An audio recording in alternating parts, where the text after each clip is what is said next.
ஷார்ட்ல வந்து சேதுக்கு பின்னாடி எல்லாம் போய் அந்த ரவுடிஸ் எல்லாம் இருப்பாங்க. ஷார்ட் கட் பண்ணோன்னே எல்லாம் என் பின்னாடி வந்துருவாங்க. நான் ஒரு ரவுடி வருவேன். என்ன பாபி நல்ல ஆக்ஷன், ஒவ்வொரு எமோஷனா பண்ணு, இப்படி பண்ணு அப்படி பண்ணுன்னு எல்லாம் போயிட்டே இருக்கிறேன். ஒரு பீரியட்ல எனக்கு முடியல. பாபி கார்த்தி எப்ப கட்டி சொல்லுவான், நம்ம இப்படியே போயிட்டே இருக்கணும். நடிகனை கண்டா இலக்காரம், இந்த டைரக்டருங்களே இப்படித்தான் அப்படின்னு வராது. உனக்கெல்லாம் சுட்டு போட்டால் ரொமான்ஸ் வராதுடா. நிறைய பேருக்கு தெரியல நான் ஜெய் பீம்ல நடிச்சேன்னு. ஓவா உங்களுக்கும் தெரியல? எனக்கு தெரியும். இந்த 3 பேரும் ஹாபிச்சுவல் அஃபெண்டர்ஸ். நான் போய் நிக்கிறேன் முன்னாடியே சூர்யா சார் முன்னாடி. என்ன ஆக்டர் வரலையா? சோமு எங்க, சோமு எங்க? என்னங்க இப்படி எல்லாம் மாறினா எப்படி தெரியும்? எல்லாம் கூப்பிடுவாங்க. ஒரு பெரிய கம்பெனியில் பவுடர்லாம் போட்டு போயிடுவேன். நான் போனோடனே அந்த இவர் ஹீரோ, இவர் ஹீரோயின், இவங்கெல்லாம் துணையை நடிக்கிறாங்க.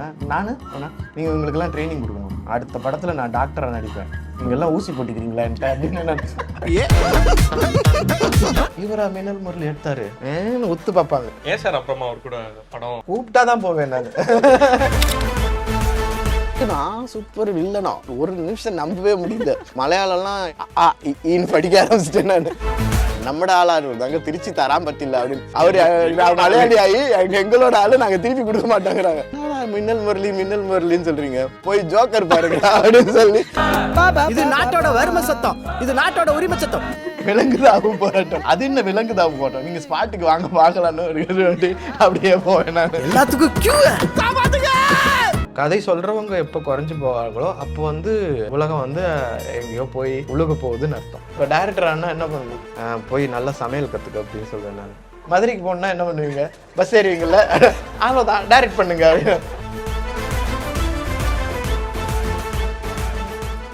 குறைந்த விலை நிறைந்த தரம், தங்கள் தேவைகள் அனைத்தும் ஒரே இடத்தில். ஜெயச்சந்திரன். தீபஜோதியில் இல்லங்களிலும் உள்ளங்களிலும் பவித்ரம் பரவட்டும். தமிழ்நாடு நோ நேயர்களுக்கு வணக்கம். இன்னைக்கு நம்ம கூட நடிகர் குரு சோமசுந்தரம் சார் தான் இருக்காரு. வணக்கம் சார். வணக்கம். எப்படி இருக்கீங்க சார்? நான் நல்லா இருக்கிறேன், நல்லா இருக்கேன். பேக் டு பேக் குடும்பஸ்தன், ஒரே நேரத்துல ஆன் டு டாப்னு ஏதாவது சொல்லலாம். 2 படமுமே மிகப்பெரிய அளவுல வரவேற்பு பெற்றிருக்கு. எப்படி இருக்கீங்க சார்? ரொம்ப சந்தோஷமா இருக்குது. 2வது வந்து எல்லாருக்கும் நன்றி, ரசிகர்கள் அனைவருக்கும் நன்றி. எஸ்பெஷலி மணிகண்டன், அப்புறம் சினிமாக்காரன் டீம், ப்ளஸ் நீலம் ப்ரொடக்ஷன்ஸ், பலூன் பிக்சர்ஸ், அந்த டைரக்டர் தினகரன், பாட்டில் ராதா, அவங்களுக்கெல்லாம் ஒரு நன்றி உணர்வோடு இருக்கிறேன். அடுத்த படம் இன்னும் நல்ல படமாக பண்ணணுங்கிற ஒரு ஆசையில் இருக்கிறேன். அது எப்போவுமே ஒரு ப்ரெஷராக இருக்குமா?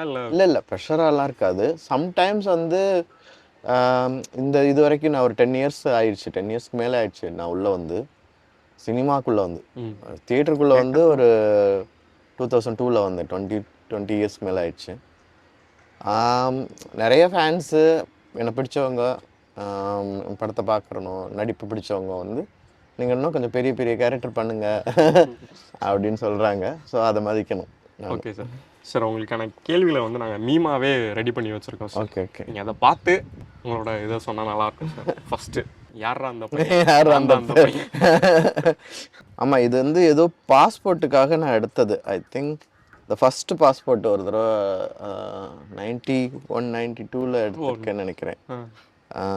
அந்த ஃபோட்டோ அது நான் ரொம்ப நாளைக்கு அப்புறம் அதை வச்சு பார்த்து அது ஒரு தடவை வந்து இன்ஸ்டாகிராமில் ஒரு தடவை போஸ்ட் பண்ணேன் நான். ஓகே.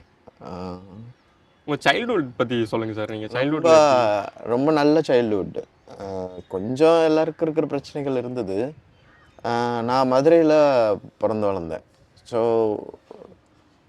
கோயிலுக்கு பக்கத்தில் வீடு, 2 வாடகை வீடு. அதாவது எப்படின்னா ஒரு இதுக்குன்னு கட்டாமல் ஒரு பெரிய வீட்டை வந்து அங்கங்கே ஒன்று குடித்தணும்னு சொல்லுவாங்க. அதாவது பிரிச்சிருவாங்க.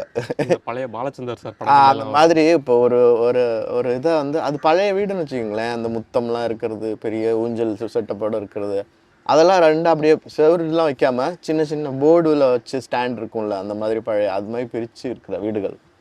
அங்கே தான் வளர்ந்தோம். ஸோ நிறைய குழந்தைங்க அங்கே இருப்பாங்க. ஒரு 5-6 குடும்பங்கள் இருக்கும். ஸோ நிறைய குழந்தைங்க, அந்த மற்ற வீட்டு குழந்தைங்க இருப்பாங்க. அப்புறம் அந்த தெருவில் இருக்கிற பசங்க, அப்புறம் இன்னொரு வேறு தெருவுக்கு போவோம், அங்கே போகிற பசங்க, அவங்களோடலாம் ஃபுல்லாக விளையாட்டு தான். ஸ்கூல் போயிட்டு வந்தோடனே விளையாட்டு, ஸ்கூல் இல்லைன்னா விளையாடிட்டே இருப்போம். காலையிலேருந்து பசி சாப்பாடுலாம் கிடையாது. விளையாட்டுன்னா அந்த அந்த இந்த கேம்ஸு நம்ம எல்லாம் விளையாடுவோம்ல ஸ்குவிட் கேம்ஸா அதுக்கு பேர் ஸ்குவிட் கேம்னு வச்சுட்டாங்களா. கோலி, பம்பரம், கிட்டிப்புல், பட்டம், எரிப்பந்து, இது மாதிரி எல்லாம் ஒவ்வொரு சீசன் இருக்கும். பம்பரத்துக்கு ஒரு சீசன் வரும். அதாவது சம்மர்லேயே 2 வரும் உடனே. அதுக்கப்புறம் இந்த ஒரு சில ஹாலிடேஸ் வரும்போது வரும். கோலி அடிக்கிறது, அதில் பாந்தான்னு சொல்லுவாங்க அது. அப்புறம் பட்டம் விடுறது வந்து ஆடி மாதம் அந்த டயத்தில் அவங்க எல்லா மொட்டை மாடி கலாச்சாரம் அங்கே ஜாஸ்தி. மொட்டை மாடி வந்து பெரிய மொட்டை மாடி இருக்கும். ஏன்னா பெரிய பெரிய அரண்மனை மாதிரி வீடுகள்ங்கிறதுனால பெரிய மொட்டை மாடி இருக்கும். அங்கே வந்து பட்டம் விடுறது, நீங்கள் அந்த மாதிரி ஒரு இமேஜ் வந்து இப்போ கூட பண்ண முடியாது, ரொம்ப கஷ்டம். ஏன்னா கோபுரங்கள் இருக்கும், மீனாட்சி அம்மன் கோயில் கோபுரங்கள் 7-8 கோபுரங்கள் இருக்கும். அது மேலே அப்படியே கலர்ஃபுல்லாக பட்டங்கள் பறக்கும். ஸோ அந்த மாதிரி நல்ல ஒரு விளையாட்டுத்தனமான சைல்ட்ஹுட் மெமரிஸ். ஏன்னா அது வந்து மீனாட்சி அம்மன் கோயில் வந்து எப்போதும் திருவிழா நடக்கிறது, ஏதாவது ஒன்று நடக்கும். அப்புறம் சினிமா வந்து சைல்ட்ஹுட்லேருந்து எங்கள் அம்மா கூட நான் டெய்லி படம் பார்க்க போயிருக்கேன். நான் டெய்லி இல்லைன்னா வாரத்துக்கு 2 படம். ஃபஸ்ட்டு பார்த்த படம் எதுன்னு ஞாபகம் இருக்கா சார்? எனக்கு ஞாபகம் இருக்கிறது மிஸ்யமான்னு நினைக்கிறேன். ஞாபகம் இருக்கிறது எல்லாரும் போனோம். அன்னைக்கு கரண்ட் போயிடுச்சு, மத்தியானம் மேட்னி. எங்கள் அப்பாவால் ஈவினிங் மேலே ஒர்க் இருக்கிறவர், எங்கள் அப்பாவால் வர முடியாதுன்னு சொல்லிட்டு மேட்னி கூப்பிட்டு போனாங்க. தியேட்டரில் கரண்ட் போயிடுச்சு, ஜென்ரேட்டரும் ஓடலையோ ஏதோ ஒன்று சொல்லிட்டு டிக்கெட்டில் பின்னாடி சீல் குத்தி சாயந்தரம் ஷோக்கு வாங்கன்னு சொல்லி எல்லாரையும் அனுப்பிச்சி விட்டாங்க. எங்கள் அம்மா திட்டிகிட்டே வந்தாங்க, இவர் கூட வந்து படம் பார்க்கணுன்னு சேர்ந்து பார்த்தா அதுக்கும் கொடுத்து வைக்கல நமக்கு அப்படின்னு. ஒரு மிஸ்யமாக அந்த படம் வந்து எனக்கு தெரிஞ்சு ரொம்ப சின்ன வயசில் பார்த்த படமா ஞாபகம். சைல்ட்ஹுட்ல ரொம்ப துருதுருப்பான ஒரு கேரக்டர் இல்லை? ரொம்ப சைலண்ட். அதாவது துருதுருப்பாக இருப்பேன் வெளியில், வீட்டுக்குள்ளே சைலண்ட் ஆகிடுவேன். அதாவது ஒரு இது அன்னியன் மாதிரி 2-3 உருவம் வச்சுருப்பேன் நான். ரொம்ப ஊம குசும்பன்னு சொல்லுவாங்க, ஊமன்னு தான் சொல்லுவாங்க என்னைய, ஊம குசும்பம்பாங்க. ஏதாவது சேட்டை பண்ணிவிட்டு கம்முன்ட்டு இருப்பேன். வெளியில் பார்த்தீங்கன்னா இவனா அப்படி இருக்கிறான் அப்படிங்கிற மாதிரி இருப்பேன் நான். அது மாதிரி ஒரு டபுள். ஸ்கூலில் பஞ்சாயத்துலாம் பண்ணியிருக்கீங்களா? ரொம்ப பெருசாக பண்ணது கிடையாது, சின்னது பண்ணியிருக்கேன். பயம் இருக்கும் எனக்கு, பண்ணுறவங்களோட சேர்ந்து கொல்யூட் பண்ணிவிடுவேன். இப்போ நீங்கள் வாடன்னு போயிடலான்னா வந்துடுவேன், நான் முன்னாடி எடுத்துகிட்டு போக மாட்டேன். அதெல்லாம் பார்த்துக்கலான்னு எவனா சொன்னா வாங்க பார்த்துக்கலான்னு போய் பண்ணியிருக்கிறேன். அந்த மாதிரி சேட்டைகள்லாம் பண்ணியிருக்கிறோம். தியேட்டருக்கு எப்போ சார் வரணும்னு தோணுது? அந்த மாதிரி எனக்கு அது தியேட்டருக்கு வரணும்னு தோணி எல்லாம் வரல. எனக்கு என்ன ஒரு பீரியடில் மெக்கானிக்கல் இன்ஜினியர், நான் டிப்ளமோ. ஒரு பீரியடில் எனக்கு என்ன செய்யறதுன்னு தெரியல, ஊர் சுற்றிட்டு இருந்தேன், வீட்டில் ரொம்ப தொந்தரவு பண்ணிட்டு இருந்தேன். இவன் இப்போல்லாம் தாங்க முடியலடா அப்படின்னு மதுரை அப்படின்ட்டு இருந்தாங்க. அப்புறம் ஒரு நாள் நான் சொன்னேன், நான் வேறு ஏதாவது புதுசாக ஏதாவது ட்ரை பண்ணுறேன் அப்படின்னு சொல்லிட்டு சென்னைக்கு வந்துட்டேன். சென்னைக்கு வந்து அப்போ தான் எனக்கு அங்கே ஞாபகம் வந்துச்சு. நான் நிறைய புஸ்தகங்கள் படிக்கும்போது கூத்துப்பட்டறையை பற்றி ஆர்டிக்கிள் பார்த்தேன். அதை பார்த்துட்டு சரி கூத்துப்பட்டறை நாடகம்லாம் பண்ணுவாங்களாம், சரி நம்ம போய் பார்ப்போம், நமக்கு செட் ஆனிச்சுன்னா அங்கே உட்காருவோம், இல்லைன்னா வழக்கம் போல் வேறு எங்கேயாவது கிளம்பிடலாம் அப்படின்னு இருந்தேன். அது செட் ஆயிடுச்சு. 11 வருஷம் உட்காந்துட்டேன். அந்த அளவுக்கு பேஸ்ட் போட்டு செட் ஆயிடுச்சு, அது காங்கிரீட் செட்டு மாதிரி ஆயிடுச்சு. ஆக்சுவலாக நீங்கள் சொல்லியிருப்பீங்க, சினிமாக்கெலாம் வரணும்னு எனக்கு ஐடியாவே கிடையாது, என்னை பிடிச்சி கட்டாயப்படுத்தி. ஆமாம், அவர் குமார் ராஜா தான் பிடிச்சி இழுத்து நீ நடிச்சே ஆகணும் அப்படின்னாரு. எல்லாரும் கேட்பாங்க, என்னடா ஏதாவது ஃபோட்டோ எடுத்து வச்சுக்கோ, ஏதாவது கம்பெனியில் போய் கொடு அப்படின்னாங்க. இல்லை நான் தியேட்டரே பண்ணலான் இருக்கிறேன் அப்படின்னு தான் இருந்தேன். சினிமா மேலே ஒரு பெரிய அவ்வளோ ஆர்வமாக இல்லை நான். ஏன் அது சார்? அப்படிலாம் கிடையாது, சினிமா பிடிக்காது, சினிமா பார்க்குறதுக்கு பிடிக்கும், நடிக்கிறதுங்கிறது அப்போ தான் கற்றுக்க ஆரம்பித்தேன். ரெண்டாவது வந்து தியேட்டரே ரொம்ப பெரிய விஷயம், அதில் நிறையா இருக்குது. அதுக்கான அதை கற்றுக்கிறதுக்கான வாய்ப்புகள் கூத்துப்பட்டில் ரொம்ப இருந்தது. வெறுமனே நடிப்பு மட்டும் இல்லாமல் நடிப்பை சுற்றி இருக்கிற விஷயங்கள் இருக்குதுல்ல, art direction, script writing, direction, makeup, lighting, மியூசிக்கில் ஹெல்ப் பண்ணுறது, போஸ்டர் ஒட்டுறது, போஸ்டர் டிசைன் பண்ணுறது, காஸ்டியூம் போய் வாங்கிட்டு வர்றது, அதாவது ப்ரொடக்ஷன் டிசைன் வேலை, இதுமாதிரி எல்லாமே இருந்துச்சு. ஒரு ஹோலிஸ்டிக்காக ஒரு தியேட்டரை ரன் பண்ணக்கூடிய அளவுக்கு ஒரு ட்ரைனிங் அங்கே இருந்துச்சு. ப்ளஸ் இப்போ என்னை வந்து ஒரு ப்ரொடக்ஷன் மேனேஜராக போட்டு சின்னதாக ஒரு ஷார்ட் ஃபிலிம் பண்ண சொன்னால் நான் பண்ணிவிடுவேன். எனக்கு தெரியும் எங்கே லொக்கேஷன் என்ன பண்ணணும் எது பண்ணணும் அந்த மாதிரி. நான் ஆனால் தியேட்டர் ப்ளே டைரக்ட் பண்ணியிருக்கிறேன், ப்ளே எழுதியிருக்கிறேன், ஸ்ட்ரீட் ப்ளே பண்ணியிருக்கிறோம். ஸோ இந்த மாதிரி நிறைய ஒர்க் இருந்ததுனால எனக்கு சினிமா பற்றி சிந்திக்கல. அப்போ வந்து நான் சந்திரகிரின்னு ஒரு நாடகம் பண்ணி அந்த நாடகத்தை பார்த்த குமார் ராஜா வந்து என்னை பிடிச்சி இழுத்துட்டு போனார். அவர் உங்களை வந்து அந்த அப்ரோச் பண்ண மூமெண்ட் ஞாபகம் இருக்கா சார்? ரொம்ப நல்லா இருக்கு. சந்திரகிரி முடித்த பின்னாடி 2003 நினைக்கிறேன், அந்த அலையன்ஸ் ஃப்ரான்சைஸ் காலேஜ் ரோடில் பண்ணியிருந்தோம். அப்போ வந்து வந்தார், வந்து இது மாதிரி நான் எதிர்காலத்தில் ஒரு படம் பண்ணுவேன், அதில் நீங்கள் நடிக்கணும் அப்படின்னாரு. சரி. அப்போ கதையெல்லாம் எழுதலை, அவ்வளோ அட்வான்ஸாக புக் பண்ணிட்டு போயிட்டார் என்ன. அவர் கதையை எழுதுறதுக்கு முன்னாடி நீங்கள் நடிக்கணும் அப்படின்னு சொல்லிட்டு புக் பண்ணிட்டார். அப்புறம் 2008-09 கூப்பிட்டாங்க, ஆடிஷன் பண்ணாங்க. நான் 2 கேரக்டருக்கு ஆடிஷன் பண்ணேன். அரண்ய காண்டத்தில் காளையன் கேரக்டர், அப்புறம் ரவி கிருஷ்ணா பண்ணேன் சப்பா கேரக்டர். 2க்கும் ஆடிஷன் பண்ணேன். அந்த கேரக்டருக்கும் பண்ணீங்க? ஆடிஷன் பண்ணேன், 2க்கும் ஆடிஷன் எடுத்தாங்க. ஓகே. ஸோ அதில் வந்து காளையன் வந்து அவங்க. எப்படி சார் அந்த கேரக்டர் உங்களுக்கு சூஸ் பண்ணாங்க காளையனுக்கு? காளையனுக்கு சூஸ் பண்ணது காரணம் அவரே சொல்லியிருக்காரு, அந்த ஒரு வாய்ஸ். நான் வந்து சேர்ந்த புதுசுலேயே ஒரு 4-5 மாதத்தில் சந்திரகிரிங்கில் ப்ரேக்கான ரிஹர்சல் ஆரம்பிச்சிச்சு. அதில் ஏதோ அதிர்ஷ்டவசமாவோ இல்லை எதுமோ நான் தான் லீடு பண்ணக்கூடிய நிலைமைக்குள்ளே வந்துருச்சு. ஓகே. அது நான் சும்மா ஒரு ஆக்டராக தான் இருந்தேன். நம்ம மரியன் ஜார்ஜ் அண்ணன் அவர் தான் டைரக்ட் பண்ணார், அவர் நடிக்கிறதா இருந்தது. பிளேயோட ரிஹர்சல்ஸ் பார்த்த முத்துசாமி சார் வந்து, சார் ஜார்ஜ் சாரை பார்த்து, நீங்கள் தான் நிறையா நடிச்சிட்டிங்களே, இப்போ உள்ள செட்டு புது செட்டு அவங்களே பண்ணட்டும், இன்னும் 10 நாள் ரிஹர்சல் கொடுங்க, அந்த பண்ணுறாரு அவர் நல்லா தான் பண்ணுறாரு அப்படின்னு நான் பயந்துட்டேன். அப்புறம் அந்த ஒரு ஆக்சிடெண்ட்டாக நான் லீடு கேரக்டர் எடுக்க வேண்டியிருந்துச்சு. ஸோ இப்போ த்ரோ பண்ணுறதுக்காக சத்தம் போட்டு பேசும்போது அது ஒரு ஃபால்ஸ் வாய்ஸாக தொண்டை வந்து அது அப்படி ஆயிடுச்சு. அதுக்கு ஒரு டிசைன் இருந்துச்சு. அந்த டிசைன் வச்சு தான் காளையனுடைய டைலாக் டிசைன் பண்ணதா சொல்லியிருந்தாரு அவர். ஓகே. ஸோ அதனால அப்படி தான் அந்த வாய்ப்பு கிடைத்தது. டைலாக் பேச முடியுமா சார்? அது அவங்க அம்மால மாதிரி சிவப்பு தேகம், சுருள் கிராப்பு, ரோசகார போய நான் எல்லாத்தையும் குடிச்சு அழிச்சிட்டேனா, அந்த கோபம் தான். சார் ஃபஸ்ட்டு உங்கள் படம் ஸ்க்ரீனில் பார்க்கும்போது உங்களுக்கு ஏதாவது ஆஹா நம்ம படம் ஸ்க்ரீனில் வந்துருக்கு அப்போலாம் உங்களுக்கு தோணுச்சா? ரொம்ப ரொம்ப என் படம் இல்லை, மற்றவங்க படமாக ஃபஸ்ட்டு பார்க்கும்போது நான் வந்து ரன் பார்த்தேன், லிங்குசாமி சார். ஓகே. அவருக்கு ரொம்ப தேங்க்ஸ் சொல்லணும். அவர் படம் பார்த்துட்டு நல்ல கருத்துக்கள் சொன்னாங்க. அவர் மிஸ்கின், வெற்றிமாறன் சார் எல்லாரும். அந்த படத்தில் என் ஃப்ரெண்டு ஒரு நடிச்சிருந்தான். ரன்னில் ஒரே ஒரு டைலாக் சொல்லுவான், வருவானே ஒன்று வருவானா, ஆனால் வந்தால் திரும்பி போக மாட்டேன்னு அவரே தியேட்டரே அலரும். அந்த ஒரு டைலாக் தான். அதை பார்த்துட்டு நம்ம ஃப்ரெண்டு அதில் ஒரு சந்தோஷம் இருந்துச்சு. அதுக்கப்புறம் ஃபஸ்ட்டு படம் அரண்ய காண்டம் வந்தபோது எல்லாரும் அப்ரிஷியேட் பண்ணாங்க. பர்சனலாக உங்களுக்கு எப்படி ஃபீல் ஆச்சு சார் தேட்டரில் பார்க்க? நிறையா பேர் ரொம்ப அதிசயமாக இருக்கும். என்னுடைய எனக்கே அதிசயமாக இருக்கும். ஏன்னா என் சீட்டுக்கு பக்கத்தில் நான் பார்த்துட்ருக்கோம், தேட்டர் வச்சுட்டு என் சீட் பக்கத்தில் ஒரு பையன், அவங்க ஃப்ரெண்டு ஒருத்தங்க, ஒரு பொண்ணு அதுக்கப்புறம் இருக்கிறாங்க. அவங்க படம் பார்த்துட்டே இருக்குது. அந்த பொண்ணு வந்து அந்த பையனை பார்த்து, சொரண்டி இப்போ வருவான் பாரு, ஒருத்தன் வருவான் பாருன்னு, வருவானே வந்தால் திரும்பி போகான்னு நினைக்கிறாங்க. ஒரே டைலாகாக இருக்குது. என்ன எதுக்கு யாருக்கு சொல்கிறாங்க பார்த்தா என் கேரக்டர் உள்ள வருவான் வந்தா. ஃபஸ்ட்டு படத்துலேயே அந்த மாதிரி ஒரு இம்பேக்ட் இருக்கிற ஒரு மொழி ஆளுமை இருக்கிற ஒரு டிசைனு, ஹேர் ஸ்டைலு, அது இதுன்னு நிறைய விஷயங்கள், ப்ளஸ் ரொம்ப நல்ல டைரக்டர் தியாகராஜன் குமார். இன்னைக்கு வரைக்குமே அந்த படத்துக்காக உங்களுக்கு பாராட்டு கிடைச்சிட்டே தான் இருக்கும். நீங்கள் எவ்வளோ படம் பண்ணாலும், நீங்கள் அதான் பண்ணாலும் அரண்ய காண்டம் மாதிரி வராதுன்னு. அதுவும் அந்த கொடுக்காப்புலியோட சேர்ந்துட்டு அப்படின்னா அந்த கேரக்டரோட சொல்லுவாங்க. ஜோக்கர் அண்ட் மின்னல் முரளி ஷிபு. அப்பாவின்னா அப்பாவி, வில்லன்னா வில்ல, என்னங்க அண்ணா அப்படின்னா உடனே அதான் சொல்லுவார். அப்போ நான் முத்துசாமி சார் கூத்துப்பேட்டில் இருக்கும்போது வந்து, களிமண் மாதிரி வச்சுக்கணியா பாடியை, அப்படியே மோல்டு பண்ணுறதுக்கு ஈஸியாக இருக்கும், கல் மாதிரி வச்சுருந்தீங்கன்னா அவன் என்ன பண்ணுவான் அப்படின்பாரு. நாங்கள் சிலம்பம்லாம் கற்றுக்குவோம். சில ஆக்டர்ஸ் வந்து, எதுக்கு சார் ஆக்டர் சிலம்பம் கற்றுக்கணும், தாய்ச்சி கற்றுக்கணும், இங்கே போய் குட்டிக்காரணம் போடணும், இதெல்லாம் எதுக்கு பண்ணணும்னு அவர் திட்டுவார். யோ எங்கே எது யூஸ் ஆகும்னு தெரியாதுயா, திடீர்னு பல்ட்டி போட சொல்கிறாங்க, அதெல்லாம் எனக்கு தெரியாதுன்னு சொல்லுவியா நீன்னு, ஒரு ஆக்டர் எனக்கு தெரியாதுன்னு சொன்னால் வெக்கமாக இருக்காதா அப்படின்லாம் சொல்லுவார். ஸோ அது மாதிரி நிறைய ட்ரைனிங் என் கூத்துப்பட்டில்.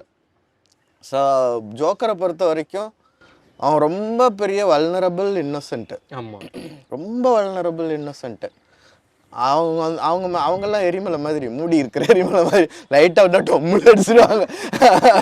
அந்த மாதிரி லைட்டாக ஒருத்த நோண்டி விட்டு பிரச்சனை ஆனோடனே அவன் நான் தான்டா பிரசிடென்ட்டு, நான் தான் பிரசிடென்ட், அந்த மாதிரி இருக்கிறாங்க. எனக்கு புதுக்கோட்டை பக்கத்தில் ஒரு ஊரில் ஒருத்தர் இருந்தார். அவருடைய இதெல்லாம் காமிச்சார். ராஜமுருகன் வந்து சில விஷயங்கள் காமிச்சார். கதை ஃபுல்லாக அவரோடது இன்ஸ்பிரேஷன். இந்த மாதிரி இருக்கிறாங்க பிரசிடென்ட்டுன்னு சொல்லிட்டு ஆக்ஷன் எடுத்துகிட்டு இருக்கிறாங்கன்னு சொல்லி செல்ஃப் நான் தான் பிரகடனப்படுத்திட்டு ஒரு சமுதாய கரப்ஷனுக்கு எதிராக நடக்கிற ஒரு இது. அது ஒரு அப்பாவியினுடைய வெடிப்பு. அந்த படம் பார்த்துட்டு பெர்ஃபெக்ட்டா இருந்துச்சு. அந்த மாதிரி இருந்துச்சு கேரக்டர். ஆமாம், அது வந்து ரொம்ப நல்ல ஒர்க்கு. ஏன்னா ஒரு 20 days நாங்கள் ரிஹர்சல் பண்ணோம். டாக்கி போர்ஷன் எல்லாமே எல்லா படத்துக்குமே இருக்கு. எல்லா படத்துக்கும் கிடச்சிச்சின்னா, டைம் கிடச்சிச்சின்னா, ஆட்கள் எல்லாரும் ஆக்டர்ஸ் எல்லாரும் இருந்தாங்கன்னா பண்ணிவிடுவேன். இல்லைன்னா அந்த சீனுக்கு முன்னாடி ரிஹர்சல் பண்ணிவிடுவேன். ஷூட் பண்ணுறதுக்கு முன்னாடி கோ ஆக்டர்ஸ் கூட கொஞ்சம் அப்படி இப்படி பேசி டைலாக்லாம் பண்ணி பேசி அந்த மாதிரி பண்ணுவேன். ஸோ அது மாதிரி ஃபுல்லாக ரிஹர்சல் பண்ண படம் ஜோக்கர். மின்னல் முரளி சார். மின்னல் முரளி நீங்க அதிகமா பேசின ஒரு படம் மின்னல் முரளியா தான் இருக்கும்னு நினைக்கிறேன். கொஞ்சம் டைலாக், அதுவும் மலையாளத்தில். மின்னல் முரளி வந்து பயங்கரமான படம். அது காரணம் என்னன்னா, எனக்கே சைல்டுஹுட்லேருந்து எனக்கு இந்த காமிக்ஸ் படிக்கிற பழக்கம் இருக்கும். வீட்டில் படிக்க விட மாட்டாங்க, அதனால திருட்டுத்தனமாக படிப்பேன். ஒரு தடவை என்ன ஆயிடுச்சுன்னா, நாங்கள் வீடு மாறி மாறி போவோம், வேறு வீடு வாடகை மாடுவோம் மதுரையை சுற்றி. அப்போ வந்து வீடு காலி பண்ணுறாங்க. எங்கள் ஹவுஸ் ஓனர் வீட்டில் ஒரு தெரியாத ஒரு ரூம், யாரும் போகாத ரூமில் சும்மா ஒரு 1.5 அடிக்கு மேலே ராணி காமிக்ஸாக இருக்குது. நாங்கள் எடுத்துக்கல. எங்கள் அம்மா பார்த்துட்டு இது யார் புக்கோ அப்படின்னு போயிட்டாங்க. ஹவுஸ் ஓனர் கூப்பிட்டு, அங்கே நிறைய பழைய புஸ்தகங்கள் இருக்குது, எடுத்துகிட்டு போங்க அப்படின்னு இருக்கிறாங்க. அது எங்களுது இல்லை, எங்கள் அம்மா. பின்ன எங்கேயாவது வந்துச்சு, நீங்கள் தான் குடியிருக்கீங்க, வேறு யாரும் குடியிருக்கல. நானும் கம்முன்னு எங்கள் அம்மா அப்படியே பார்க்குறோம், எனக்கு தெரியாது அப்படின்ற போய் அந்த மாதிரி திருட்டுத்தனமாக ராணி காமிக்ஸ் இருந்து. அதில் வந்து காமிக்ஸில் வந்து இரும்பு கை மாயாவி, ரிவால்வர் ரீட்டா, மஞ்சள் பூ மர்மம், லயன் காமிக்ஸ், முத்து காமிக்ஸ், நிறைய காமிக்ஸ் படிக்கிறது, ஜேம்ஸ் பாண்ட் மூவிஸ் பார்க்குறது, நிறைய சூப்பர் ஹீரோ மூவிஸ் பார்க்குறது, ஸ்பைடர்மேன் பார்ட் 1, 2, எக்ஸ்மேன் எல்லாம் இருக்குது, ஹீமேன் எல்லாமே பார்த்துருக்குறோம். ஸோ அதனால் எனக்கு நான் சூப்பர் வில்லனா ஒரு சூப்பர் ஹீரோ படமா எனக்கு வந்து ஒரு நிமிஷம் நம்பவே முடியல. ஏன்னா இந்த ஒரு படம் பண்ணால் உலகம் முழுதும் நம்ம தெரிஞ்சிடுவோம். ஏன்னா மற்ற படங்களை காட்டிலும் இது வந்து எல்லாத்தினாலையும் நீங்கள் வந்து செக் பண்ணுவாங்க. இந்த இந்தியாவினுடைய சூப்பர் ஹீரோ படம் தேடி பார்ப்பாங்க. ஒவ்வொரு ஊர்லேயும் சூப்பர் ஹீரோ படம்னு சொன்னால் இந்த லிஸ்ட்டில் வந்துடும். இது குழந்தைங்களும் பார்ப்பாங்க, நடுத்தர ஒரு வயசில் இருக்கவங்க பார்ப்பாங்க, யங்ஸ்டர்ஸ் பார்ப்பாங்க, வயசானவங்க பார்ப்பாங்க, பெண்கள் பார்ப்பாங்க, எல்லாருமே பார்ப்பாங்க. ஒரு குடும்பத்தோடு பார்க்குற படம். ஸோ எல்லாருக்குமே புரியும். ஸோ அதில் நான் வில்லனுங்கும்போது எனக்கு பயங்கர சந்தோஷம். இதை விட்டுறக்கூடாதுன்னு சொல்லிட்டு வேறு எந்த படமும் பண்ணல. மலையாளம்லாம் எழுதுறதுலேருந்து ஆரம்பிச்சிட்டேன் நான். இன்னு படிக்க ஆரம்பிச்சிட்டேன் நான். எல்லாம் எண்டர் அடிப்பேன் என் ஃப்ரெண்டில், ஏன்டா டயலாக் படிக்கிறத விட்டுட்டு படிச்சுட்டு இருக்கிறேன். நான் இப்போ மலையாளம் வாசிக்க கூட தெரியும் எனக்கு. ஸோ அந்த மாதிரி ஒர்க் பண்ண படம். அண்ட் ரொம்ப சந்தோஷம் எனக்கு. சோஃபியா பாலுக், அந்த ப்ரொடியூசர் சோஃபியா பால், டைரக்டர் ஆகட்டும், கேமராமேன், எஸ்பெஷலி மின்னல் முரளி கேமராமேன் தான் இந்த படத்தினுடைய ஃபஸ்ட்டு ஹீரோன்னு சொல்லலாம். ரொம்ப சூப்பராக எடுத்து கொடுத்தாரு. அவர் பேர் வந்து சமீர் தாகிர். அவர் வந்து அவர் முன்னாடியே படம் எடுக்கிறதுக்கு முன்னாடியே எனக்கு கொஞ்சம் தெரியும். நான் இடையில 2 படம் மலையாளம் பண்ணேன், 5 சுந்தரிகள், அப்புறம் கோஹினூர்னு ஒரு படம், 2 படம் ஆசிஃப் அலி கூட சின்ன சின்ன கேரக்டர்ஸ் பண்ணேன். ஸோ அப்போ அதுலேருந்து கொஞ்சம் எனக்கு தெரியும். சைஜு காலிது, அவங்க செட்டு எல்லாருமே தெரியும். ரொம்ப சூப்பரான கேரக்டரு. எனக்கும் ரொம்ப சாட்டிஸ்ஃபைடு மூவி. கேட்டிங்களா என்ன இந்த ரோலுக்கு? அது கேட்டேன், சொல்லவே இல்லை, கடைசி வரைக்கும் சொல்லலை. அப்புறம் மும்பையில் வச்சு கேட்டேன், ப்ரீமியர் முடிஞ்சோடனே எனக்கு நீ சொல்லி தான் என்னை ஏன் செலக்ட் பண்ணேன். சார் எங்களுக்கு ஒரு ஆக்டர் வேணும் சார், ஆனால் அவர் ஃபேமஸாக இருக்கக்கூடாது சார், ஆனால் நடிக்கவும் தெரியணும் சார். ஏன்னா நீங்கள் ஃபஸ்ட்டு ஷாட் வச்சோடனே, இப்போ நான் வந்து ஃபகத் ஃபாசிலோ இல்லை நிவீம்ராலியோ இல்லை அவங்க ஊர் ஆக்டர் யாரையாவது வச்சா ஃபஸ்ட்டு ஷாட்டில் அப்படியே வரான்னா ஓகே இவர் தான் வில்லன் அப்படின்னு தெரிஞ்சு போயிடும். ஸோ அப்போ வந்து ஆடியன்ஸ் மனசில் வந்து வேறு மாதிரியான நோக்கம் வந்துடும். இப்போ இவர் என்ன பண்ண போகிறாரு பார்ப்போம், டோவிக்கு எதிராக இவர் என்ன பண்ண போகிறாரு பார்ப்போம் அப்படின்னு வரும். ஆனால் ஃபஸ்ட்டில் யாரையாவது காமிக்கும்போது யார் இது அப்படின்னா யாராவன் அப்படின்பாங்க. ஃபஸ்ட்டு யார் இவரு, அப்புறம் யாராவன் அப்படின்பா, யாராது அப்படிம்பாங்க. ஸோ அந்த மாதிரி ஏறணும் மேலே, அப்படியே கேரி போகணும். கேரின்னா மலையாளத்தில் ஏறி போகணும். அந்த மாதிரி கேரி போகணும். அந்த ஸ்டெப் பை ஸ்டெப்பாக ஒரு ஃபீல் வந்து அந்த மாதிரி தான் போகணும். அதனால எடுத்தோடனே யாருன்னு தெரியக்கூடாது பார்க்குறவங்களுக்கு. படம் ரிலீஸ் ஆனதுக்கப்புறம் வேணால் தெரியலாமே தவிர படம் ஃபஸ்ட்டு பார்க்குறவங்களுக்கு தெரியக்கூடாது அப்படிங்கிற மாதிரி இது பண்ணாங்க. ஸோ அதுதான் காரணம்னு சொன்னாங்க. எனக்கு ரொம்ப சந்தோஷமாக இருந்துச்சு. டொவினோ கூடலாம் ஒர்க் பண்ணுறது எப்படி சார்? ரொம்ப நல்ல ஆள், ரொம்ப ஜாலியான ஆள். லைஃப்பில் ரொம்ப ஒரு துருத்துருன்னு இருக்கிற ஒருத்தர், ரொம்ப ஒரு கம்ஃபர்ட்டான ஆக்டரு. ஏதாவது பண்ணணும், புதுசாக பண்ணணும், நம்ம வந்து தெரியணும் அப்படின்னு பயங்கர ஆசை இருக்கிற, கம்பேஷன் இருக்கிற ஒரு ஆள். அந்த படத்துல நான் இன்னொன்று நோட் பண்ணேன் சார், அவங்களோட லவ் போர்ஷன் ரொம்பவே சூப்பரா இருக்கும். ஆமாம் ஆமாம். அந்த படம் மட்டும் இல்ல, நீங்க பண்ற இந்த படம் வரைக்குமே உங்க படத்துல எல்லாத்துலயுமே லவ் போர்ஷன் உங்களுக்கு அழகா அமைஞ்சிருது. ஜோக்கரா இருக்கட்டும், ஆமாம் ஆமாம். பாட்டில் ராதாவா இருக்கட்டும், எல்லா படத்துலயுமே நீங்க ரொம்ப ரொமான்ஸான ஆளா சார்? சினிமா ரொமான்ஸ் உண்டு எனக்கு. நான் ரொமான்டிக்கு, பட் நான் இவ்வளோ பெரிய ரொமான்டிக்குன்னு அவங்களுக்கு தெரியாது. எதிர்பாலினத்துக்கு தெரியாது. நான் ரொம்ப நிறைய பேரை லவ் பண்ணியிருக்கேன். தப்பா சில பேர் நிறைய பெண்களை காதலிச்சேன்னு டைட்டில் போட்டுருவாங்க. அவங்களுக்கே தெரியாது நான் காதலிக்கிறது. ஒருதலை காதலாக இருக்கும், சொல்லக்கூட மாட்டேன். அதாவது பிடிச்சிருக்கும் அந்த மாதிரி தான். ஸோ நிறைய சினிமாக்கள் பார்த்துருக்கேன். ரொமான்ஸுங்கிறது ரொம்ப வெறுமனே உடல் ரீதியாக மட்டுமோ இல்லை, நான் அதுக்கப்புறம் லேட்டராக புரிஞ்சுக்கிட்டது ரொமான்ஸுங்கிறது இட்ஸ் வெரி டீப்பர் சென்ஸு. அவங்களுக்கு வந்து நீங்கள் ஒரு பெரிய அன்பு செலுத்தினீங்கன்னா அவங்க எப்படி இருந்தாலும் உங்களால் அவங்களோட அன்பு செலுத்த முடியும். ரொமான்ஸ் இருக்கும். ஸோ அது வந்து சினிமாவில் ரொமான்ஸ் பண்ணுறது கொஞ்சம் கஷ்டமான விஷயம். ஒரு கம்ஃபர்ட் இருக்கணும், ஆக்ட்ரஸ்க்கு கம்ஃபர்ட் இருக்கணும், சீனில் அந்த கம்ஃபர்ட்னஸ் இருக்கணும். எனக்கு வந்து நான் ஃபஸ்ட்டு வந்து ஜோக்கரில் தான் எனக்கு ரொமான்ஸ் வந்துச்சு. ஏன்னா ரம்யா பாண்டியன் அவங்க கூட நான் வந்து ரொமான்ஸ் சீனா எனக்கு வராதே ஓடினேன் நான். சரின்னு சீனை ஆரம்பித்தாங்க. முடிச்ச முன்னாடி இப்படியே பார்க்குறாரு ராஜமுருகன், உங்களுக்கு வராது, வராமே இம்பிட்டு பண்ணுறிய, உனக்கு ரொமான்ஸ் வந்தால் எங்கள் கதியெல்லாம் என்னது அந்த மாதிரி. ஸோ அதுக்கப்புறம் தான் லேட்டராக ரியலைஸ் ஈவன் ஸ்க்ரீனில், ஏன்னா ரொமான்ஸ் ரொம்ப முக்கியமானது. ஸ்க்ரீனில் நீங்கள் எவ்வளோ தூரம் ரொமான்ஸ் பண்ணுறீங்க, அதில் வந்து ஒரு ரொம்ப கூச்சம் இல்லாத, அதாவது பார்க்குறவங்களுக்கு கூச்சம் வரக்கூடாது. இப்படியும் நம்ம வீட்டுக்காரரோ இல்லை நம்ம மனைவியோ இருந்தால் எப்படி இருக்கும் அப்படிங்கிற ஒரு கற்பனையை உண்டு பண்ணணும். அதுதான். உங்களுக்கு க்ரஷ்லாம் இருந்திருக்கேன் சார் படம்லாம் நிறைய பார்க்கும்போது சின்ன வயசுல எல்லாம்? Usual crush. நான் கொஞ்சம் வேற தலைமுறை இல்லை. இப்போ 2000 கிட்ஸ் இருக்கிறாங்க. இவங்க க்ரஷ்ஷுக்கும் 90 கிட்ஸினுடைய க்ரஷ் லவ்வுக்கும் நான் 75, 80 பான். அதனால அதுக்கும் நிறைய வித்தியாசங்கள் இருக்குது. அப்போல்லாம் சொல்லாத காதல் தான் அதிகம். முரளி மாதிரி சாரோ சொன்னாதாட்டா காதலிப்பாங்க, சொல்லவே இல்லைடா. அது மாதிரி சொல்லாத காதல் வந்து ரொம்ப ரொம்ப ஜாஸ்தி. பேட்டை சூப்பர் ஸ்டார் கூட பேட்டை படத்தில் நடிச்சும் மின்னல் முரளி நடிச்சும் ஒரே ஆளா? ஆமாம் ஆமாம், அது நிறையா அந்த இது நல்லா இருக்கு. பிரகாஷ் ராஜ் சார் கூட அண்ணியனுடைய இது தானே அது. எனக்கு வந்து எல்லாரும் சொல்லுவாங்க, சார் நீங்கள் வந்து ஸ்க்ரீன் ப்ரெசன்ஸில் ஒரு மாதிரி இருக்கீங்க, டேரக்டாக இருக்கும்போது வேறு மாதிரி இருக்கீங்க, அடையாளம் தெரிய மாட்டேங்குது. ஈவன் கமல் சார் கூட அதெல்லாம் ஒன்றும் இல்லை, இன்னொரு படம் பண்ணிட்டா இன்னும் 2 படம் பண்ணால் வெளியே நடக்க முடியாது. ஏன்னா அவர் சொல்லி ஏக்கப்பட்டிருக்கிற ஒரு தடவை நான் தூங்காவனத்துக்காக அவர் கூட மீட்டிங் நடக்கும்போது அவர் சொன்னார், நாங்கள் கிளம்பினோம் இடையில, எங்கே போறீங்கண்ணா, இந்த பக்கத்தில் ஒரு கடை இருக்குது, அங்கே போய் பஜ்ஜி சாப்பிட போகிறோம். நானும் சுகான்னு ஒரு ரைட்டரும், நானும் 30-40 வருஷமாக இங்கே இருக்கேன், நான் போய் அங்கே ஒரு பஜ்ஜி சாப்பிட்டதில்லை அப்படின்னு. அதுக்கு நாங்கள் என்ன பண்ண முடியும்? சார் நான் இப்போவும் டீ கடையில் போய் டீ சாப்பிட்றேன். அதனால எனக்கு அது ஆள் வந்து உருவம் மாறி இருக்குது. ரெண்டாவது என்னன்னு தெரியல, நான் சூண்டு மறு வச்சாலே ரவுடி ஆயிடுவேன். நான் பெருசாலாம் ரொம்ப இது பண்ண வேணாம். ஸோ அது வந்து எல்லாம் ஈவன் நீங்கள் வந்து மின்னல் முரளி ரிலீஸ் ஆன டயத்தில் பயங்கர சண்டை நடந்துட்டு இருந்துச்சு 2 இதுலையும். எல்லாம் மின்னல் முரளி அவர் நம்மட ஆளாக இருந்தாங்க, திருச்சி தராம்பட்டியில் அப்படின்னு. அதாவது மலையாளிஸ் எல்லாம் அவர் மலையாளி ஆகி எங்களோட ஆளு நாங்கள் திருப்பி கொடுக்க மாட்டோங்கிறாங்க. இவங்க வந்து இந்த சைடு வந்து இவர் பயங்கரமான ஆக்டர், நீ என்னமா ஒருத்தர் கமெண்ட் போட்டிருக்காரு, என்னடா மின்னல் முரளின்னு சொல்றீங்க, போய் ஜோக்கர் பாருங்க அப்படின்னு சொல்லி ஜோக்கர் ஒன்று அவங்க எல்லாம் ரிவர்ஸில் பார்க்க, இவர் தான் இவரா அப்படிங்கிறது வந்து எல்லாருமே நீங்கள் பார்த்தீங்கன்னா அதுக்கப்புறம் நான் நடித்த படங்களை பார்க்க ஆரம்பித்தாங்க. ஏன்னா மின்னல் முரளிங்கிறது ஒரு பெரிய உருவமாக வானம் மாதிரி எல்லாருக்கும் ஈஸியாக தெரிஞ்சிச்சு. அந்த வானம் அந்த ஒரு பாத்ரூமில் ஒளிஞ்சிட்டு இருக்குடான்னு அந்த மாதிரி அங்கங்கே போய் பார்க்க ஆரம்பித்தாங்க. ஸோ அது வந்து உண்மைதான். ஈவன் சூர்யா சார் கூட இதில் சொன்னிருந்தார், நிறைய பேருக்கு தெரியல நான் ஜெய்பீமில் நடித்தேன்னு.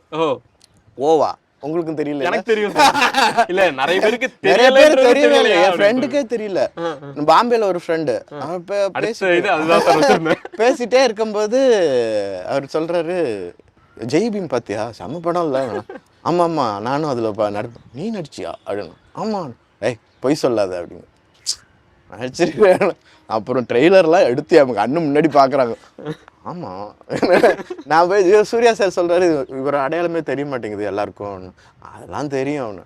போயிட்டு அவர் வந்து பட்டணம் ரஷீதுன்னு ஒரு பெரிய ஒரு மேக்கப் மேன். அவர் சும்மா மேலே தூக்கினார், இங்கேயும் நிறப்பட்டார், கோட்டை போட்டு அனுப்பிச்சி விட்டார். நான் போய் நிற்கிறேன் முன்னாடியே, சூர்யா சார் முன்னாடி.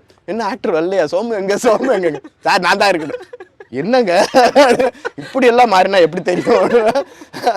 ஸோ அந்த மாதிரி ஒரு சேஞ்சஸ் உடனே கிடைக்குது என் ஃபேஸில், பாடியில். அது ரொம்ப சந்தோஷம். துருத்துருன்னு இருக்கக்கூடிய ஒரு கேரக்டர் தான் ஜெய் பீம்ல. ஆமா, டக்கு டக்குன்னு ஓடிடுற ஒரு கேரக்டர். ஆமா, ரொம்ப ஆனா குரூயலான கேரக்டர். அது ரொம்ப குரூயலான கேரக்டர். அதுல சில இதெல்லாம் நோட் பண்ணி சொல்லுவாங்க. அந்த ஒரு குழந்தை ஒன்று கோர்ட்ல போகும், அது அப்படி கிள்ற மாதிரி போயிட்டு அப்புறம் கையை தொட மாட்டேன். அது எப்படி சார் பண்ணீங்க? அது வந்து ஒரு பெரிய வன்மத்தின் உச்சம் சார். சும்மா பண்ணேன், ஆனா வேணும்னே தான் பண்ணேன். யாராவது திட்டாங்களா சார் அந்த கேரக்டர்? நிறைய பேர் ஏன் இப்படி பண்றீங்கலாம் சொல்லியிருக்காங்க. பட் ஆனா ரொம்ப பயங்கரமான ஆக்டிங் சார் அது அப்படின்னு சொல்லியிருக்காங்க. பேட்டை வந்து கார்த்திக் சுப்ராஜ் கூப்பிட்டாரு. எனக்கு ஒரே சந்தோஷம். சூப்பர் ஸ்டார் கூட நடிக்க போறோம், தலைவர் கூட நடிக்க போறோம் அப்படின்னு ஒரே பயங்கர சந்தோஷம். அவர் ரொம்ப நிறைய பேசினார். நீங்கள் ஜோக்கர் பற்றி எல்லாம் பேசினாரு. படம் பார்த்துருக்காரு போல இருக்கு. ஜோக்கர் பற்றி பேசினாரு. அவர் வேலை செஞ்சுட்டே இருக்கிறாரு. அவர் வந்து ஒரு அவருக்கு பக்கத்துலேயே ஷூட்டிங் கேமரா பக்கத்தில் ஏதாவது ரூம் இருந்ததுன்னா அங்கே ஒரு கண்ணாடி இருக்குது, கண்ணாடி சுற்றி லைட் இருக்குது. அவர் பார்த்துக்கிறாரு அவர் எப்படி இருக்கிறோம், என்ன மாதிரி திரும்பணும், அது ஒர்க் பண்றாங்க. அது நம்ம தான் நினைச்சிட்டு இருக்கிறோம் அப்படி வந்துட்டு எல்லாருமே. அவர் ரொம்ப சின்சியர் ஆர்டிஸ்ட். இல்லைன்னா எவ்வளவு பெருசா ஆக முடியுமா? எனக்கு ரொம்ப ரொம்ப சந்தோஷம். ஏன்னா நான் பயங்கரமான ஃபேனு. நான் ஆனால் ஜம்ப் ஆகிட்டே இருப்பேன். ஓகே, இந்த ஃபேன்லேருந்து அந்த ஃபேன். ஒரு பீரியடில் நான் ஷாருக் கான் ஃபேனாக இருந்தேன். மோஸ்ட் ஃப்ரீடு வந்து சூப்பர் ஸ்டார் ஃபேனு நான். ஆனால் இப்போ ட்ரெண்ட் வந்து கமல் சாரோட ஃபேனாக கமல் ஃபேனாகவும் இருந்திருக்கிறேன். ஒர்க் பண்ண மணிகண்டன் சார் ஆகட்டும், நிறைய பேர் கமல் ஃபேன்ஸ். ஏன்னா அவர் ஒரு ஆக்டிங்க்கான ஒரு குரு மாதிரி, ஒரு யூனிவர்சிட்டி மாதிரி நிறைய விஷயங்கள் நிறைய பேரை இன்ஸ்பயர் பண்ணி ஆக்டிங் சைடு இழுத்தவர் அவர் நிறையா. பிரகாஷ் ராஜ் சார் கூட. ஆமாம், தூங்காவனம் பண்ணேன், யாக்கை பண்ணேன். இதில் ஒரு 2 மீட் பண்ணேன். ஒரு சீன் காம்போ இல்லை, ஜெய் பீமில் மீட் பண்ணேன். அப்போ அவர் வந்து மின்னல் முரளி பற்றி பேசினார்.